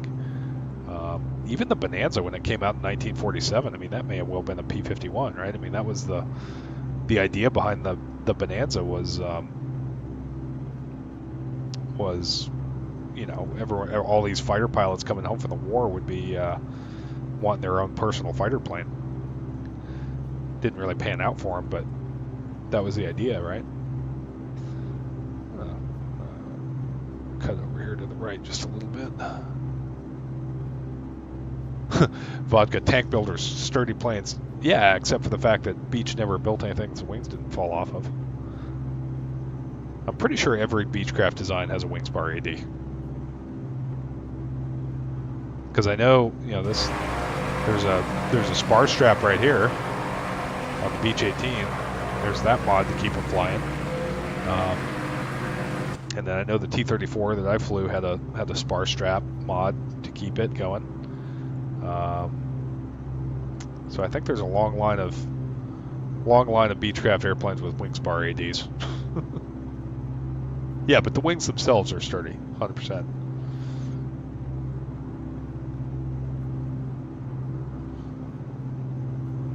Oh no, Blackbird, the airframe got turned into a smoking hole. Yeah, well, I mean, the problem with the Bonanza is that the fitting where the bolt goes through to attach the wing to the fuselage it's a bathtub, right? It looks like a bathtub, and the fitting goes in, and the bolt goes through, and so if rain or anything leaks into that fitting, it just sits there, and basically, you know, drowns the wing attach bolts in water. Yeah, the early V-tails had some structural issues, but then they put a cuff on them. So if you look at the V35 now, most of them have a cuff on the leading edge of the root where it goes into the fuselage, and so they're structurally fine now. Oh, mixed up, dude. VFR into IMC, that kills a lot of people. Speaking of Zippy, we get proof of life on Zippy.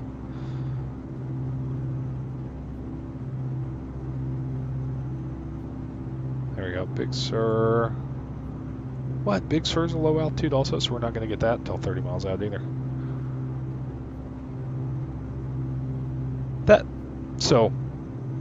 the service volume in real life of these Vortex is not, it's not like a brick wall at 30 miles, right? Where, You're right, you get proof of life enough. oh yeah,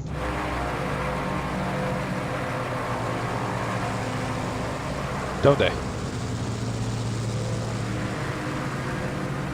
Oh, look at that! Hey! Oh, that's awesome. Oh, here, let's jump over to passenger princess view here. Yeah. I'm so bummed out my model matching doesn't have you as a DC-3. That would be so cool. Have this view with the radial on the wing and DC-3 hanging out right there. Oh, that's cool. That's really cool. Speaking of, how are we doing on descent planning, actually? I haven't even thought about that. Let's see. Let's take a look at our chats. So we'll pull Navigraph up. Oh yeah, BeechNet, that's another good point. The tail feathers on the Bonanza family and the T-34 are magnesium, which is its own pain in the butt. Let's see. How far is Big Sur to Monterey? That is Big Sur to Monterey is, according to the Sky Vector flight plan I filed,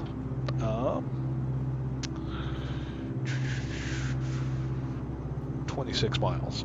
So if we do, let's see, we probably want to get down to 1,500. So we'll just do 3-degree math. So if we want to get down to 1,500, we're at 10.5, so we need to lose 9,000 feet. 3 times 9, oh, that's a lot of math. What, 18, 21? No, 27. So 27, we want to get down 10 miles early, so we'll say 37. All right, so about 20 miles out from Big Sur, we'll start our descent. Which should be, that'll be a little conservative, but this thing proves to be a little challenging to slow down. So I'd like to get down early so that we can get it slowed down. Plus 3 equals 3. Well, so it's going to take us 27 miles to actually do the descent, which round that to 30 because, you know, pilot math. And then, so that's basically, so if we started the descent at Big Sur, we would be at pattern altitude at Monterey. So we'll give ourselves 10 miles to slow down once we get down to altitude, and then 10 miles of slop. So 20 miles before Big Sur, we'll start heading down.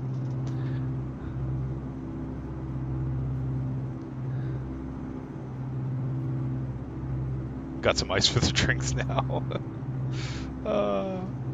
Vodka, so is the DC-3 and the KEKA. Yeah, hey, wait for us. We see the field. We see the field. Okay, so I'm happy with this. Our wear has stabilized at 98.6 and 96.8, so that's good. So we're not damaging our engines at all, which is nice. Here, we'll go through all the functions of this little fuel computer here so that you can see it. So this is what the actual instrument does in real life. And you would hit add fuel, full fuel, enter, and then this is not linked to the fuel tanks at all, and it's going to be inaccurate now because I reset it, but you basically set this to how many gallons of fuel you have on the ground, and then it takes the fuel flow and subtracts it, so you have a secondary backup fuel gauge, right? So then, and then what I do in the real airplane is, because our T6 has the same system, you look at your fuel gauges, but you also look at the fuel computer, and you believe the one that says you have less fuel. So, so that's a pretty neat instrument. And this is saying we're flowing 58 gallons an hour, which is about 10 gallons an hour more than we would be if we were at max efficiency.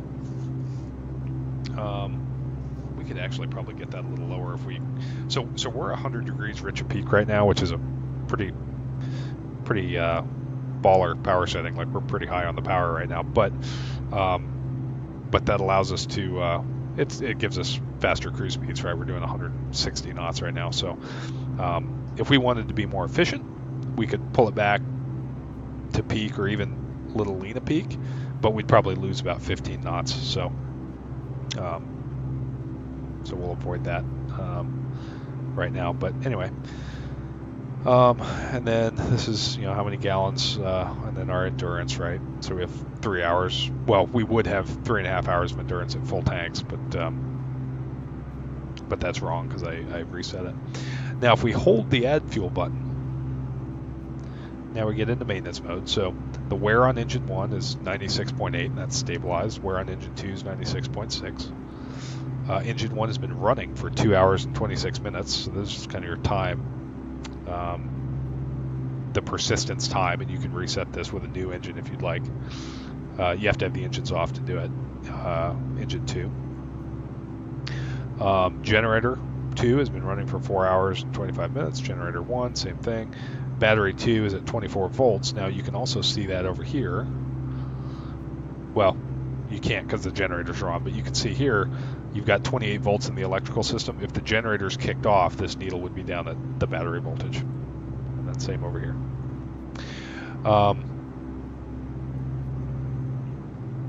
Okay. Fuel pump in tank 1 has an hour and 20 minutes on it. Tank 2, tank 3, tank 4. These are the gauges, so the time since you've maintained the tank pumps, or the tank indicators, right? So like I said, tank 3 failed on me because I had it empty, so that's 2 hours on that one since replacement. It's been almost 4 hours on the rest of them.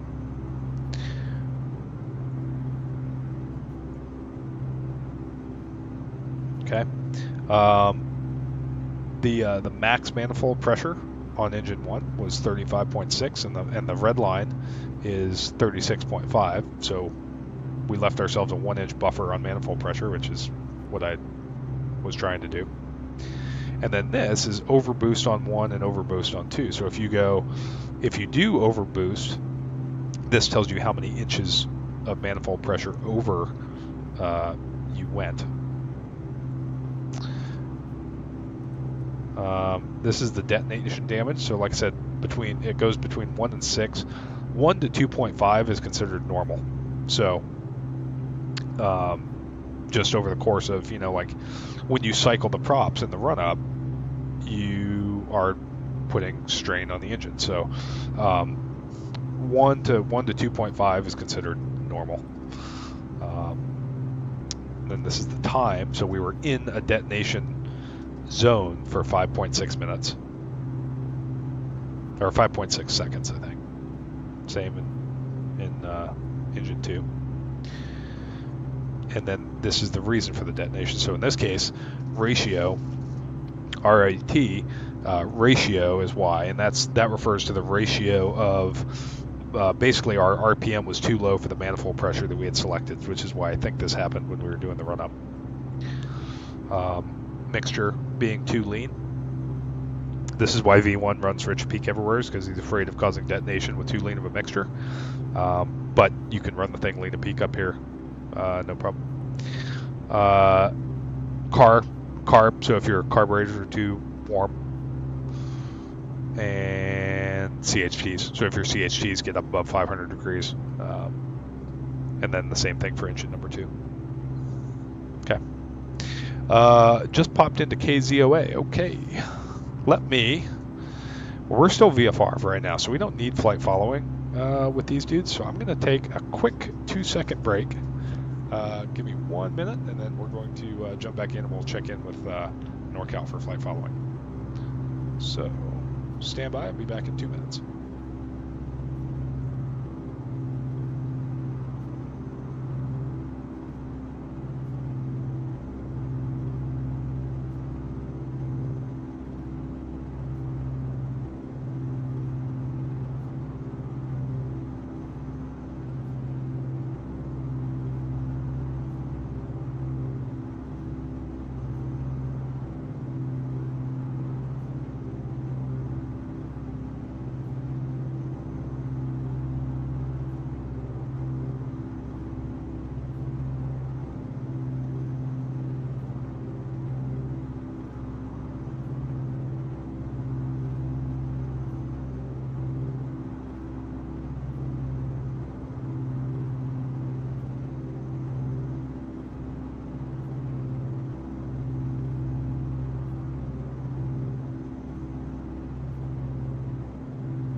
right, we're back. Max Racing. So, is there a chart for lean and peak? No, just the chart tells you what power settings, so what combinations of manifold pressure and RPM are acceptable. And there will be certain combinations thereof that are acceptable for lean and peak operation. But as far as finding the lean and peak mixture or something, I'm actually just pulling the mixture back until this exhaust gas temperature value peaks, hits its highest value, and then continuing to pull the mixture back until this is about 50 degrees lean and peak. Now, again, I've never run lean and peak in a radial because I've been told that you can't do it because there's so much of a difference in the fuel air mixture between all 9 cylinders. But in a flat engine, you'll typically have an EGT value like this on all 4 of your cylinders, or 6, and you'll be able to tell when each individual cylinder peaks, which we can dive into in the CAVX DA40 because they model it pretty well. So, all right, let's see. What do we want to do here? Let's jump on to NorCal just so that we can monitor. So we're pretty low, so I'm going to jump on to approach 3395.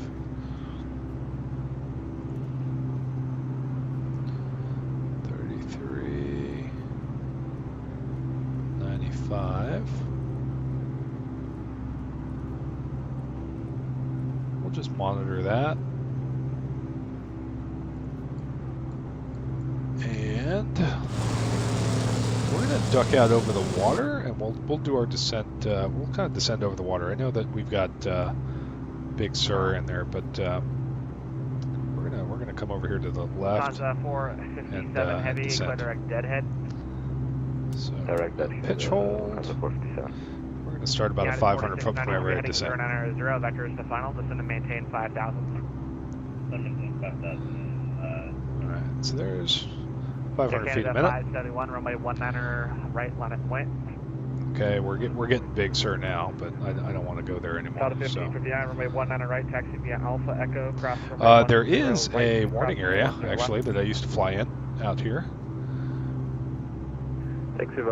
Beach nut, that's awesome. You lean in 985 by looking out the window and pull the mixture back until the flame turns blue. Love it. Yeah, in the T6 you pull it back until it runs like shit, and then you push it forward until it runs good again. So this is the Fort Hunter Liggett MOA. We used to do BFM, so basic fighter maneuvers, and section engaged maneuvering, so 2-ship flying out here. But we're going to pick up the coast, and we're legal to fly through this. This is a MOA. This is a restricted area, so you don't want to fly through that. But we're going to pick up the coast here. And we're just going to fly up the coast into Monterey. That's the new plan. There's no Class B or anything up here, so we're good to do that. We'll just pick up the coast, and then we'll talk to approach, duck into Monterey. That's the plan. I'm not able to figure out the gyro drift on this HSI. Is there a keybind for resetting gyros? I know it was D in 2020. Pardon me. Air Canada 571, runway 19er right, clear for takeoff. Delta 1088, clear direct Mogi, connect Oakland Center 132.2. Zippy got bored of hanging out with the slow kid. He's jetted out ahead, probably.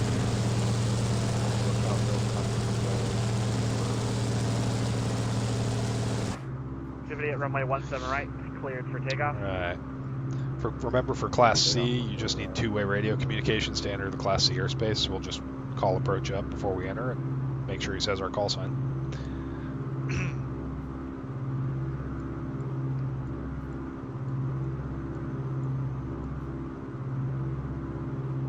God, such a cool airplane. Okay, as part of the descent check, we'll just verify that the tail wheel lock is indeed locked. And then we'll stage cool the engines just like you would a big a big flat engine.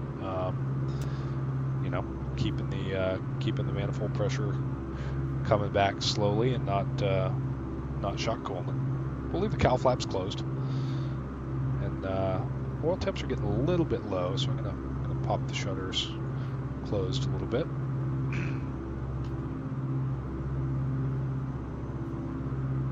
Just to keep the oil warm.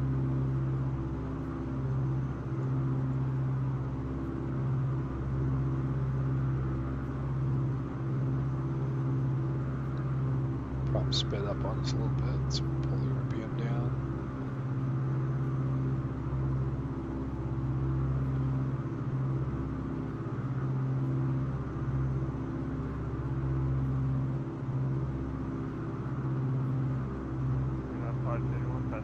There's 25 inches. Canada 531, radar contact, climb, maintain, flood level 1. And we're just going to find a sucker hole here to go through the clouds. Radar contact, climb, maintain, flood level 1. I think we go down that low. We might have to pick up IFR to get into Monterey. We'll see. Let's see. Number 529, Juliet Mike, maintain VFR at or below 2,000. Oh, Zippy, that makes sense. Outside of class Bravo airspace, proceed direct the mid-span of the San Mateo Bridge. Let's see what the current METAR is in Monterey. Maintain VFR 2,000, and I do not know where that is. 529, Juliet Mike, roger. Let's see, Monterey. Marginal VFR. Oh, winds are 240 at 27, gust 41. Holy crap. Alright. Roger. 3 miles in light rain. Bridge that crosses southwest. We may have to go somewhere else, chat. The flag in the middle of I'm not doing that. And underneath the Charlie there, that's where you're going. I'm not even messing with that. That's stupid to fly this airplane in there. Alright, where are we going? Let's see. Where do we want to go? We are... Canada 571, direct Liggett, Big Sur. C58, connect to Oakland Center. What about Salinas? What's Salinas looking like? C58, connect to Oakland Center, 132.2, good night. Still windy. Alright, we'll go to Salinas. That's 117.3.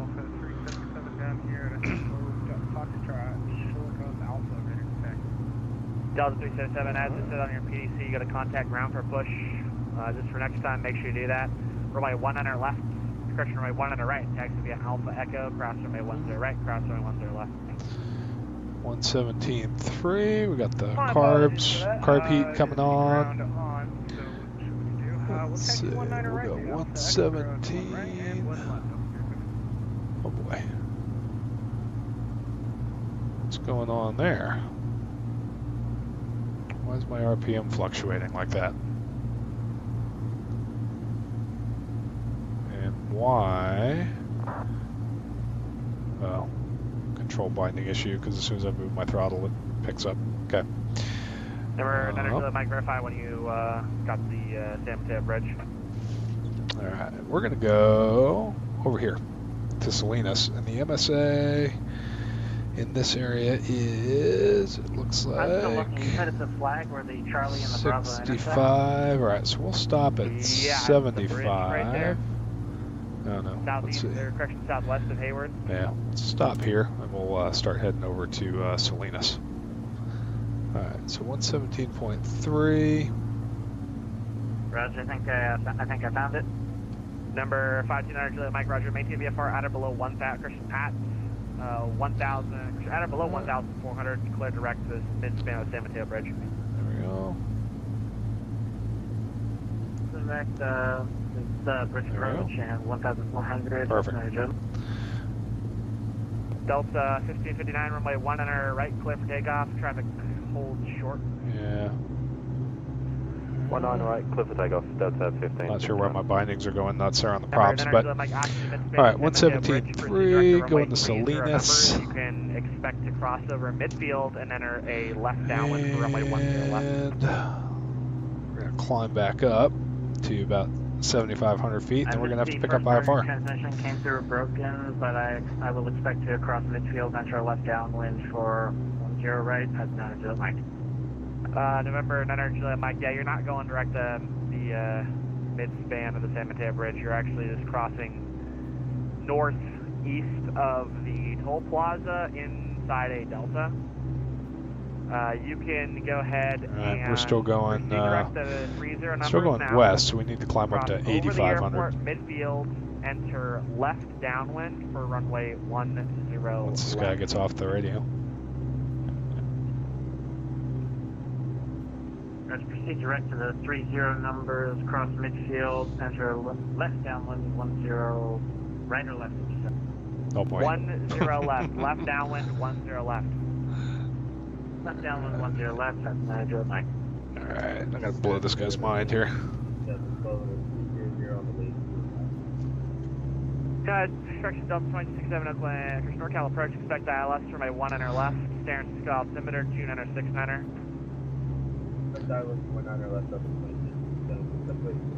My bindings are going nuts here. Because as soon as I move my throttles, the throttle setting picks back up again. I think it's there we go. Yeah. But the bindings in 2024 are terrible. Approach Beechcraft 88 Mike Juliet. We're at 10 miles south of Big Sur, climbing to 8,500. Request like IFR to Salinas, please. Air calling, standby. Okay. Delta 1559, radar contact, climb maintain, flight level 190, say your altitude. Climb maintain, flight level 190, and we're passing 2,800, Delta 1559. 1559, roger.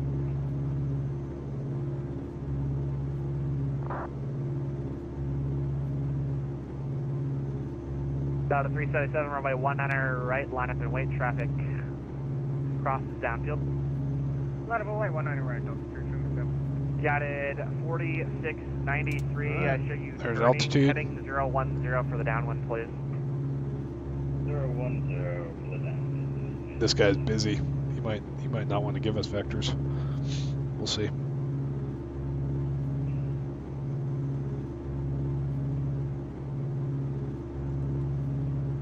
Number 561.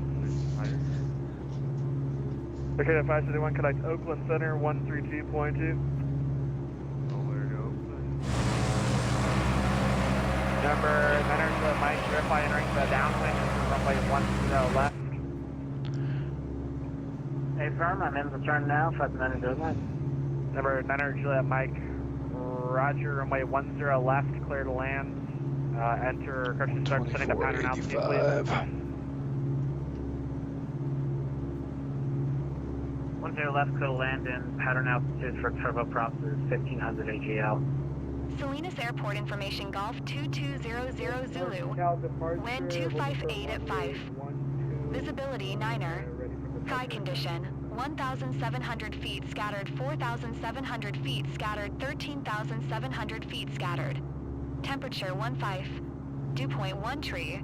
Altimeter 2 15.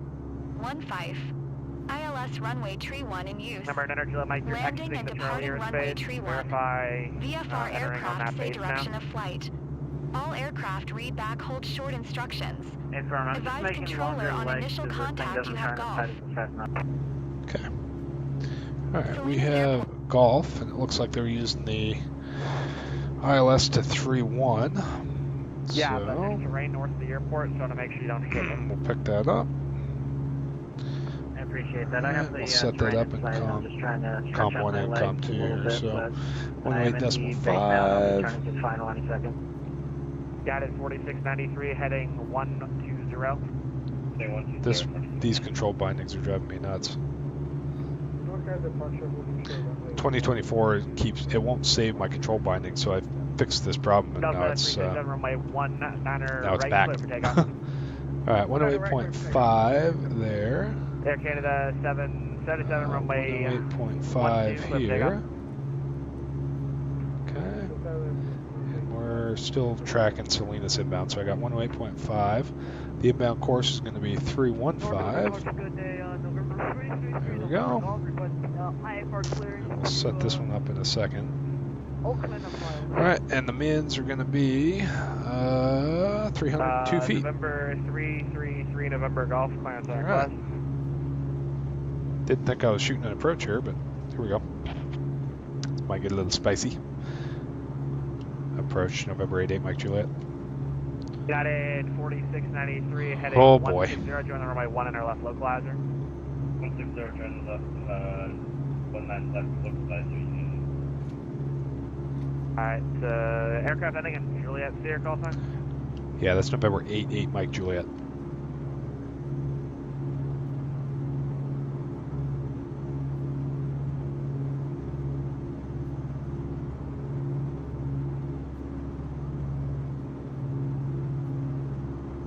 November 88 Mike Juliet, see your aircraft type.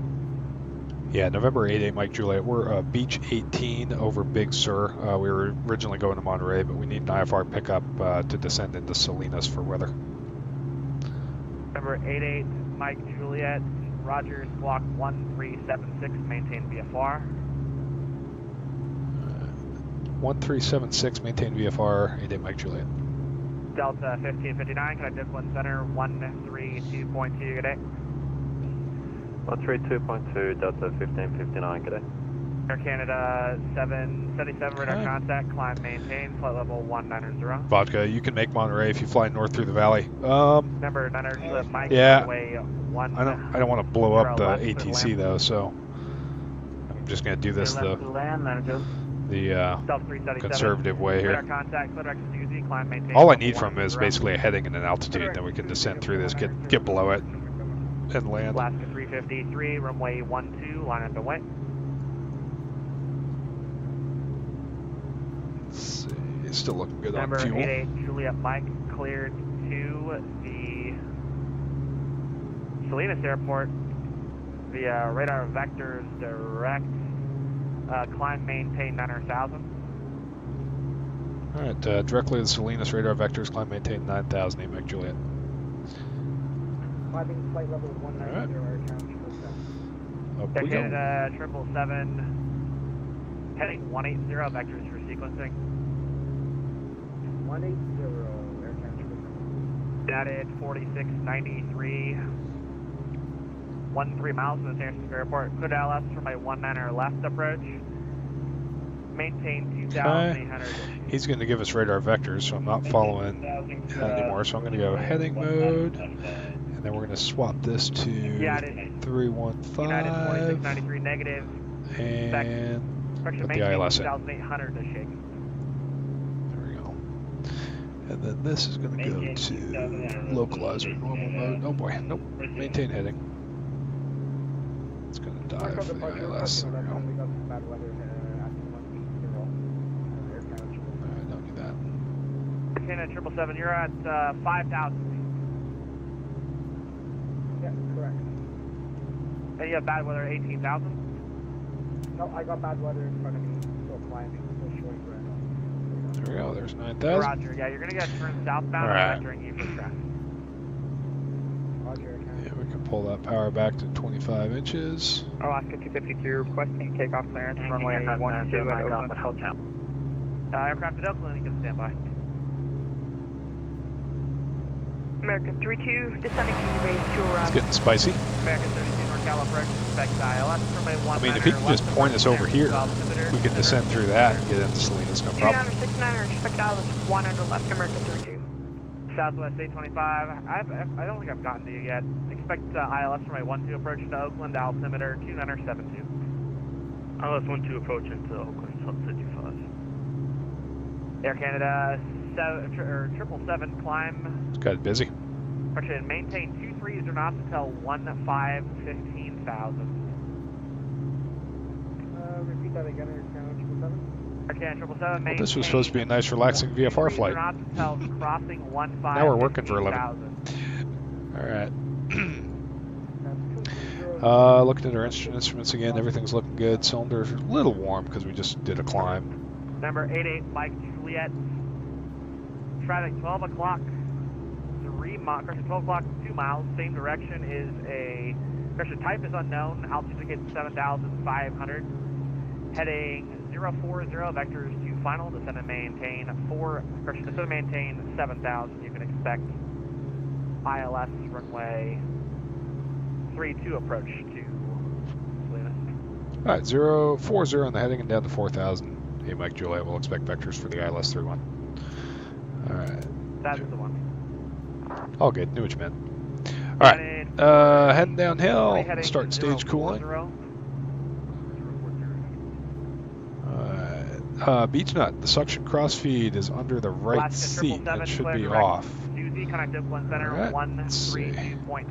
This guy?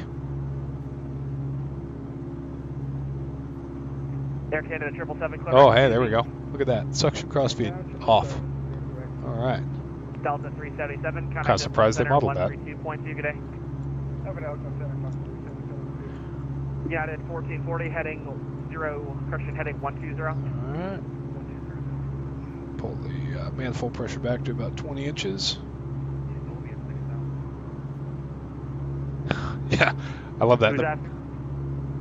Stow your bags underneath the seat in front of you. 1440, affirmative. Without hitting the suction crossfeed. Alright. You're approximately 10 miles west of Berks, so I'm going to have a descent for you. We're going to get down sooner rather than later here. But the thing about these radials, again, is you can't just rip them to idle, right? Cooling is not so much a factor with the radial as it is the having the prop drive the engine. So we're gonna back down to about 18 inches. Get down a little quicker because I'd like to be down earlier rather than later here. That's 4396 on final runway 100. 4396 runway 100 left, or lamp. Runway 100 left, United. NorCal approach at 1292, passing through flight level 295. That is 119 NorCal approach, expect ILS runway 100 left approach, San Francisco altimeter 296. Expect 100 left approach, ILS, United. Yeah, Zippy, are you going into Monterey still, or are you diverting with me?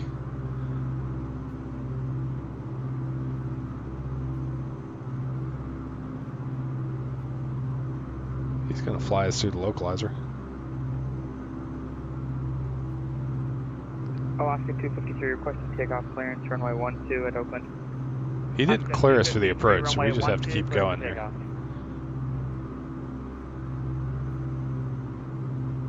Alaska 253, runway 12 cleared for takeoff. That's what I got for flapping gear handles. Departure 0665 Kilo Lima. Doesn't look like there would in the mod. Stand by. Number 88, Mike Juliet, heading 100. 100, 8 Mike Juliet. Alright, so it looks like he's going to box us around here and bring us back in. 1440, heading the other way. Alright, 1,000 to go. 20 to join, descend and maintain 3000.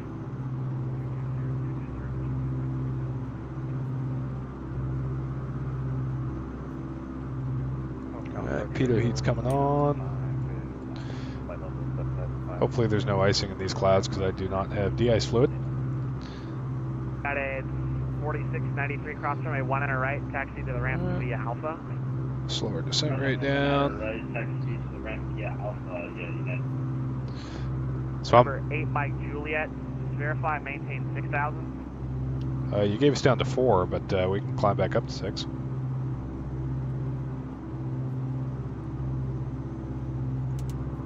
Number 8 Mike Juliet, climb maintain 4700. Okay, 4,700, 8 Mike Juliet. Oh boy, that's spicy. He probably sent us below the MBA. Up we go, 4.7.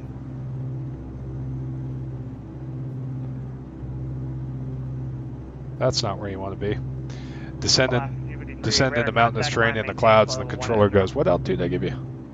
Alaska 253, radar contact, climb and maintain flight level 190.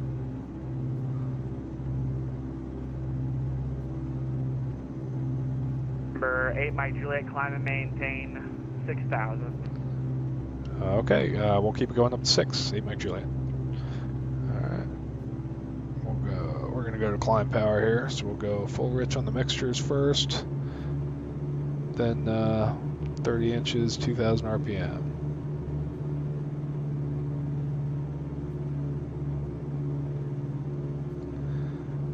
At 1440, 15 miles from San Christian, 10 miles from San Francisco Airport. Clear LS for my 1 on our left approach. Treat the MDA like V1 treats NDAs. That's awesome. This is becoming a little spicier than the little VFR joyride that I had planned. Number 8 Mike Juliet heading 130. Okay, 130, 8 Mike Juliet. Alright, there's 130.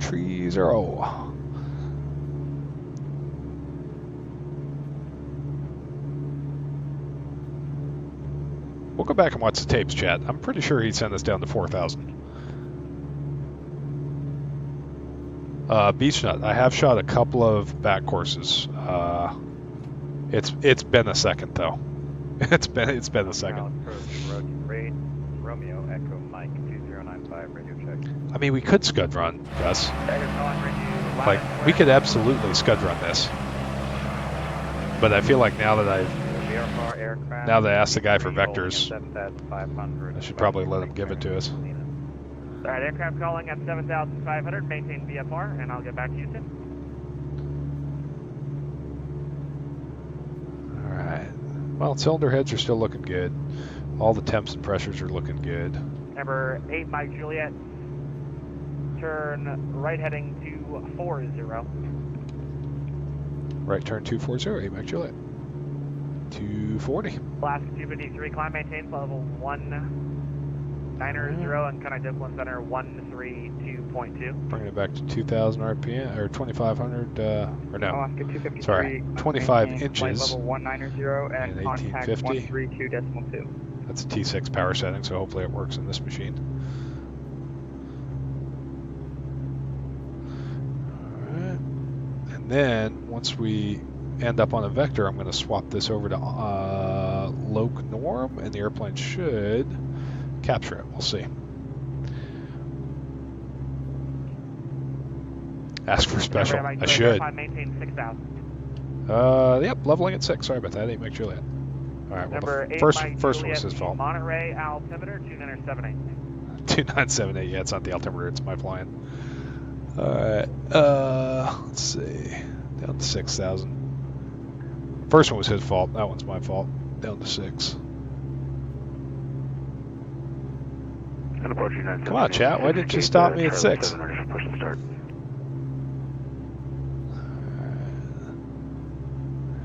Air calling for push and start. Back to 23 inches. United 1786. Yeah, it's 1786. You're at Echo 7. Push back, spot 6 Alpha's approved. Call for taxi. Sorry about that. Can't read, but yeah, we'll push back for that. We'll get ready for taxi. There we go. Hey, Mike Juliet's level at 6. Sorry about that. Brad, Mike Juliet, all good.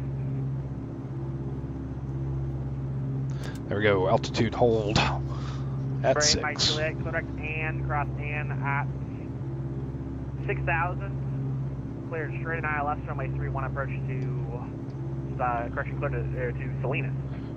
All right, we're slant alpha. Can I just intercept the localizer for 8 Mike Juliet? 8 Mike Juliet, that's approved. Heading 290 to join. All right, 290 to join, cleared for the ILS 31 at Salinas. 8 Mike Juliet. Thanks for all the help, man. I know you're busy.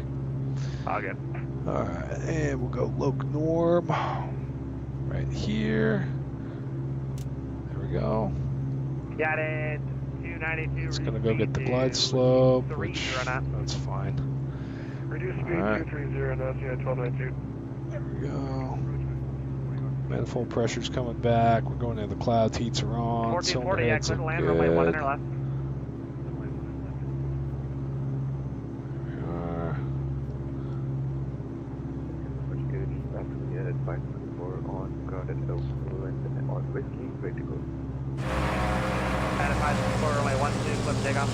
Now I gotta find Salinas Tower 3. 19525. So we'll put that up in here. 1952. There comes the low. Departure, Cirrus 665 Q Lima. Alright, Salinas Cirrus Towers. 665 Q Lima, good. Alright, we're picking up the low. We're on glide 665 Q Lima slope. requesting IFR clearance to Monterey as filed. We're on the ground at good. SSO at the FBO. Alright, heading to Roger, course. are you able PDC? I'm sorry, say again? Are you able back. PDC? Yes, I am. And the manifold pressure. 665 Q Lima. Alright. Down we go. Roger.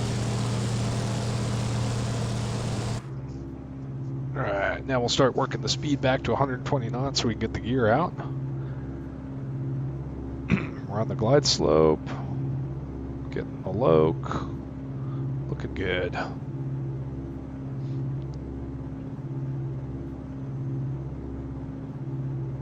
Alright, speed's slowly coming back. I don't really want to go below 15 inches here, so I'll just let the speed creep back on its own accord here.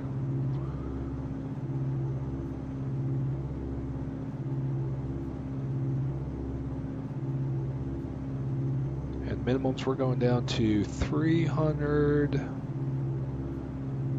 Let's see. No, 220 feet. We should break out well before that.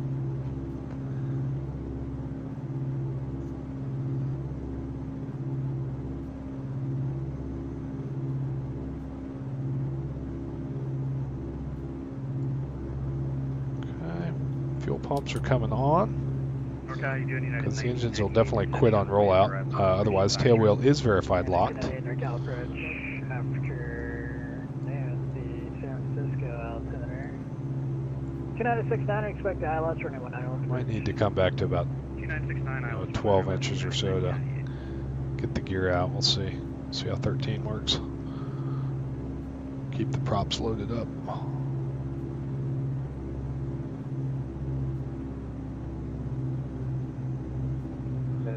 We're passing 1,600, 3,000.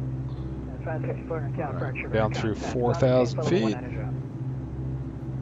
Well, we maintain flight level 19 straight at 5 before.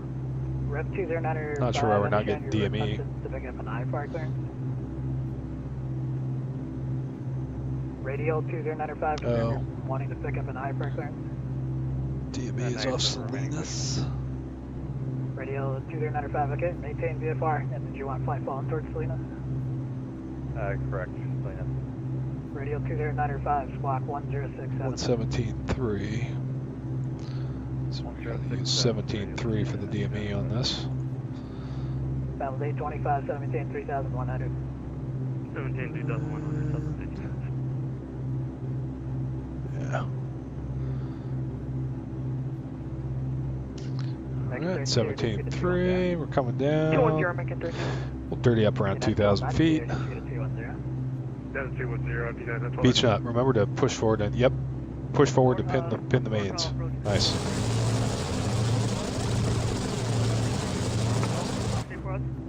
Okay. Alright, we're below gear speed, so we'll go ahead and drop the gear.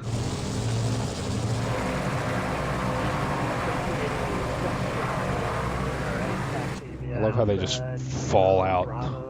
Alright. 3,000 feet. We'll keep it right around blue line, about 100 knots or so. Our captain, November call sign, looking for something big again, and we're parked up. Okay, oil shutters are gonna come, oh boy, wrong lever. Oil shutters are gonna come full open. There we go, I got the field up ahead of us.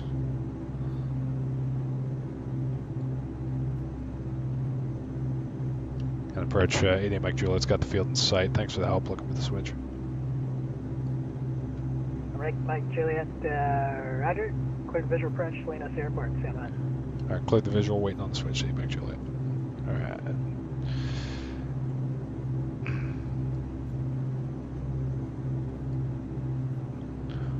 Alright, Mike Juliet, wind 26 at 24, gust 33, runway 31, clear land. Clear land, runway 31, 88 Mike Juliet. Vodka. 26 is also available. You want to circle and do that. We'll take the straight into 3-1 since we're set up for it. 8 Mike Juliet. Alright, Mike Juliet, ready. Radio 20905, number 2, follow a Blanca, I believe, on a 5-mile final. Clear to land 3-1, 8 Mike Juliet. Right. Radio 20905. Oh, that's radio. Blanca on a 5-mile final. Alright, looks like he's behind us. 2, Vodka, yeah, they do. They come down pretty quick. There's a scene in that movie I was talking about, the Amelia Earhart movie, where she drops the gear and they deploy like that. It's pretty cool shot. United 1230 in our account approach, yeah.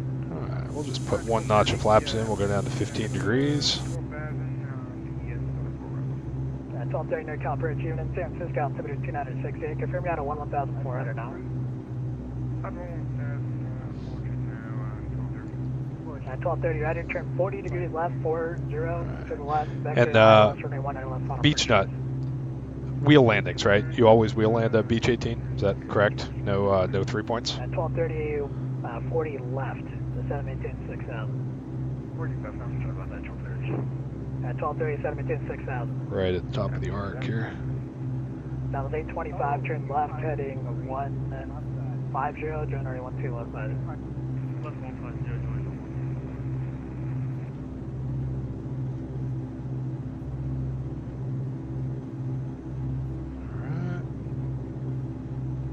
Click off the autopilot here. South of 825, 3 miles from Hallcat, maintain 2,300 until established low side. Clear house, ready 1-2 approach. Fuel pumps are on, gas is on the correct tanks, undercarriage is down, mixtures are full rich, props will get on short final, so we keep them loaded up.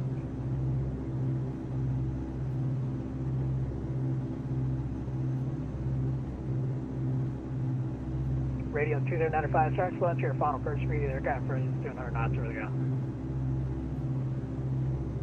Roger, we're still on final approach, 995. And Salinas Tower, Beach 8 Mike Juliet, we can take 26 if the traffic behind us is needs us to. 8 Mike Juliet, it's going to be the same either way. I can't have you too much close, so we slow enough for you. Roger.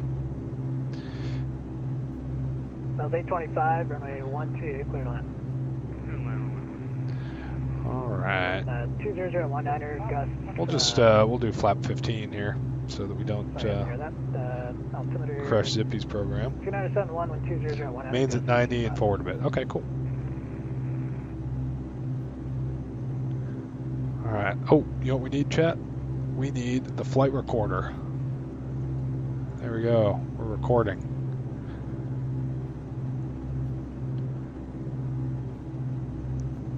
Alright, green arc, here comes all the flaps.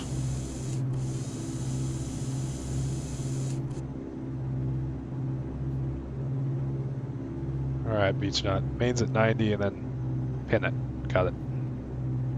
At 1786, turn 10 right, clear for takeoff. Alright, then carb heats come off right before touchdown.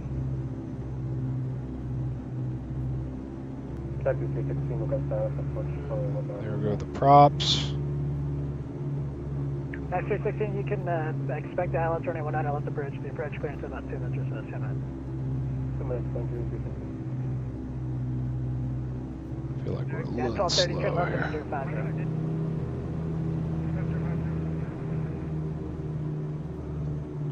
Alright, there we are. And flare, flare, flare. Roll them on, roll them on, roll them on, roll them on. There we go. Pin it. Pin it. And then on the rudders. On the rudders. Keep it straight. Keep it straight. Sorry, Con, NorCal taking all top line coordinates. There we go. A little squirrely. 624, what's your gate number? But we did it. Right, Mike Juliet, safe park and turn left at Echo. Left at Echo, and we'll just go to the general aviation ramp for Mike Juliet. Right, Mike Juliet, taxi straight ahead. Straight ahead, Mike Juliet, thanks a lot. Alright, Foxtrot for Mike Juliet. Alright, get tailwheel lock. 654, push back to discussion, spot 7. Alright, a little bit of brakes, opposite engine here. Back to 316, nav bridge, clear house, runway 19 left approach. Get out of the way for Zippy. Made it, chat. Oh, plenty of room. Alright. Back to 316, what? Flaps are coming up. Alright,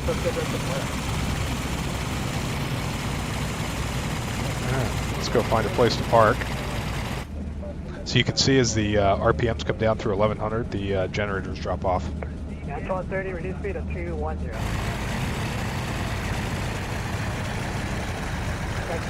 Number 1 for that, please look. Next time, we'll just park over here on the left of this Cessna. 1786, try to contact the altitude. Recording is stopped. Get some of those sweet, sweet sounds. 1786, call maintain total 100. Lift the flaps with the hand crank. Okay, I'll put them back down, then you're going to have to show me where the hand crank is.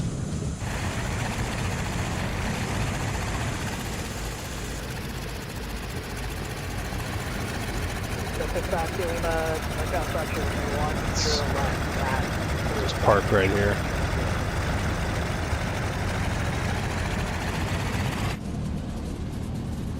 That's 10 left. It's shorter and more aligned with the wind. If you want to go, you want 19 left or right?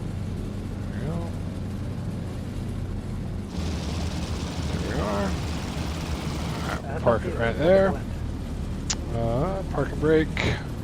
We'll scavenge the engines at 1200 RPM. And BeechNet, where's the hand crank? It says lift flaps and the hand crank. It's right next to the trim wheel. Okay. Let's see. I don't know if it works. Let's see.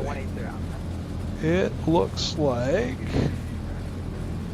Yeah, it doesn't look like it's modeled, unfortunately. Right here, but this is where it would be. 60, you're on the runway 19 left, low climb. Alright, let's look at Zippy's landing real quick. Oh, looks like he got down shorter than we did.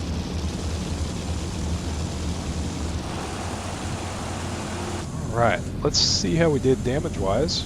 We were at 96.7. Alright, so we didn't do any more damage to our engine, so we're looking good there. Avionics can come off. And, you know, we're going to leave it running because we're doing the replay. So we'll do the replays and then we'll shut it down. So we'll disconnect from that sim. Turn right 070. Alright, that controller was awesome. Alright, and we'll go ahead and hit our replay. So, replay. Alright. Oh, I crashed. Rip. Back on track, okay. Let's see how we did here. Alright, so here we are. Should we watch the first one from AJ's view in the back? Let's do that. Let's watch the first one from AJ's view. He wanted to go get clam chowder in Monterey and had to tell him that we're going to Salinas instead. Oh boy. Alright, talk about a Lego flap. Rip. Oh, Zippy, you ground looped it? Oh no. Did you have your tail wheel locked? No rudder authority. Well, dude, yeah, you have to have the tail wheel on the ground. Because you lose rudder authority, so you need the locked tail wheel on the ground. Although I didn't do great. We'll see. We'll see here. I was okay. So like BeechNet was saying, on a wheel landing and a tail wheel, as soon as the mains hit, you have to push forward. And so and I didn't get enough forward yoke in there, and so it skipped.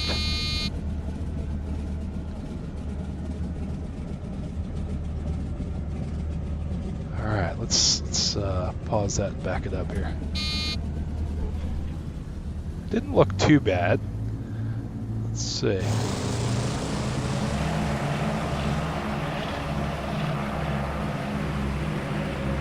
Alright, so we crossed the threshold nice. Looking good here. Flare, a little more flare, and then just see that bounce? I needed to pin it with forward yoke like we did right there. We got it on the second one. and then just maintain directional control as that tail wheel comes down. And then that's realistic. Like the swerves and everything, I think the rudder's a little bit sensitive, but the kind of that handling as the tail comes down is pretty accurate. Yeah, and then once you're on the ground, go ahead and lock that yoke back to the rear. So we'll take one more look at this here. So it's a wheel landing, so you land it on the mains, which we did. We closed the power out here. You're looking good, work it down. And then right here, you need forward yoke to kill that angle of attack and pin it on the mains, which we did. And then now it's all about just maintaining directional control with the rudder. And then as soon as the tail wheel touches right here, you can see that you can see it right there. The elevator goes full nose up, and that's to put all the weight on this tail wheel, because remember, this is locked forward, and so that'll help you kind of maintain that directional control. The most critical time of the tail dragger is like right here. It's as the rudder is not effective and the tail's coming down, but the tail wheel is not on the deck yet. That's where a lot of guys get into trouble. Beech nut, you bounce 3 times, you crash. Yeah, exactly. You get into that porpoise thing, right? Like once you bounce it once, if I didn't pin it this second touchdown, we would have gone around, because absolutely right. You bounce 3 times, you crash. So you bounce it once, okay. If the second one's not perfect, which I was pretty happy with that right there, then you got to go around. And then stay on the rudders, and then as soon as the tail wheel gets on the ground, stick comes full aft into your lap to pin it for the rollout, and then just looking down at the far end of the runway the entire time. So let's see, we'll jump up in here. Yeah, so we'll watch one more from the cockpit here. So as we come in,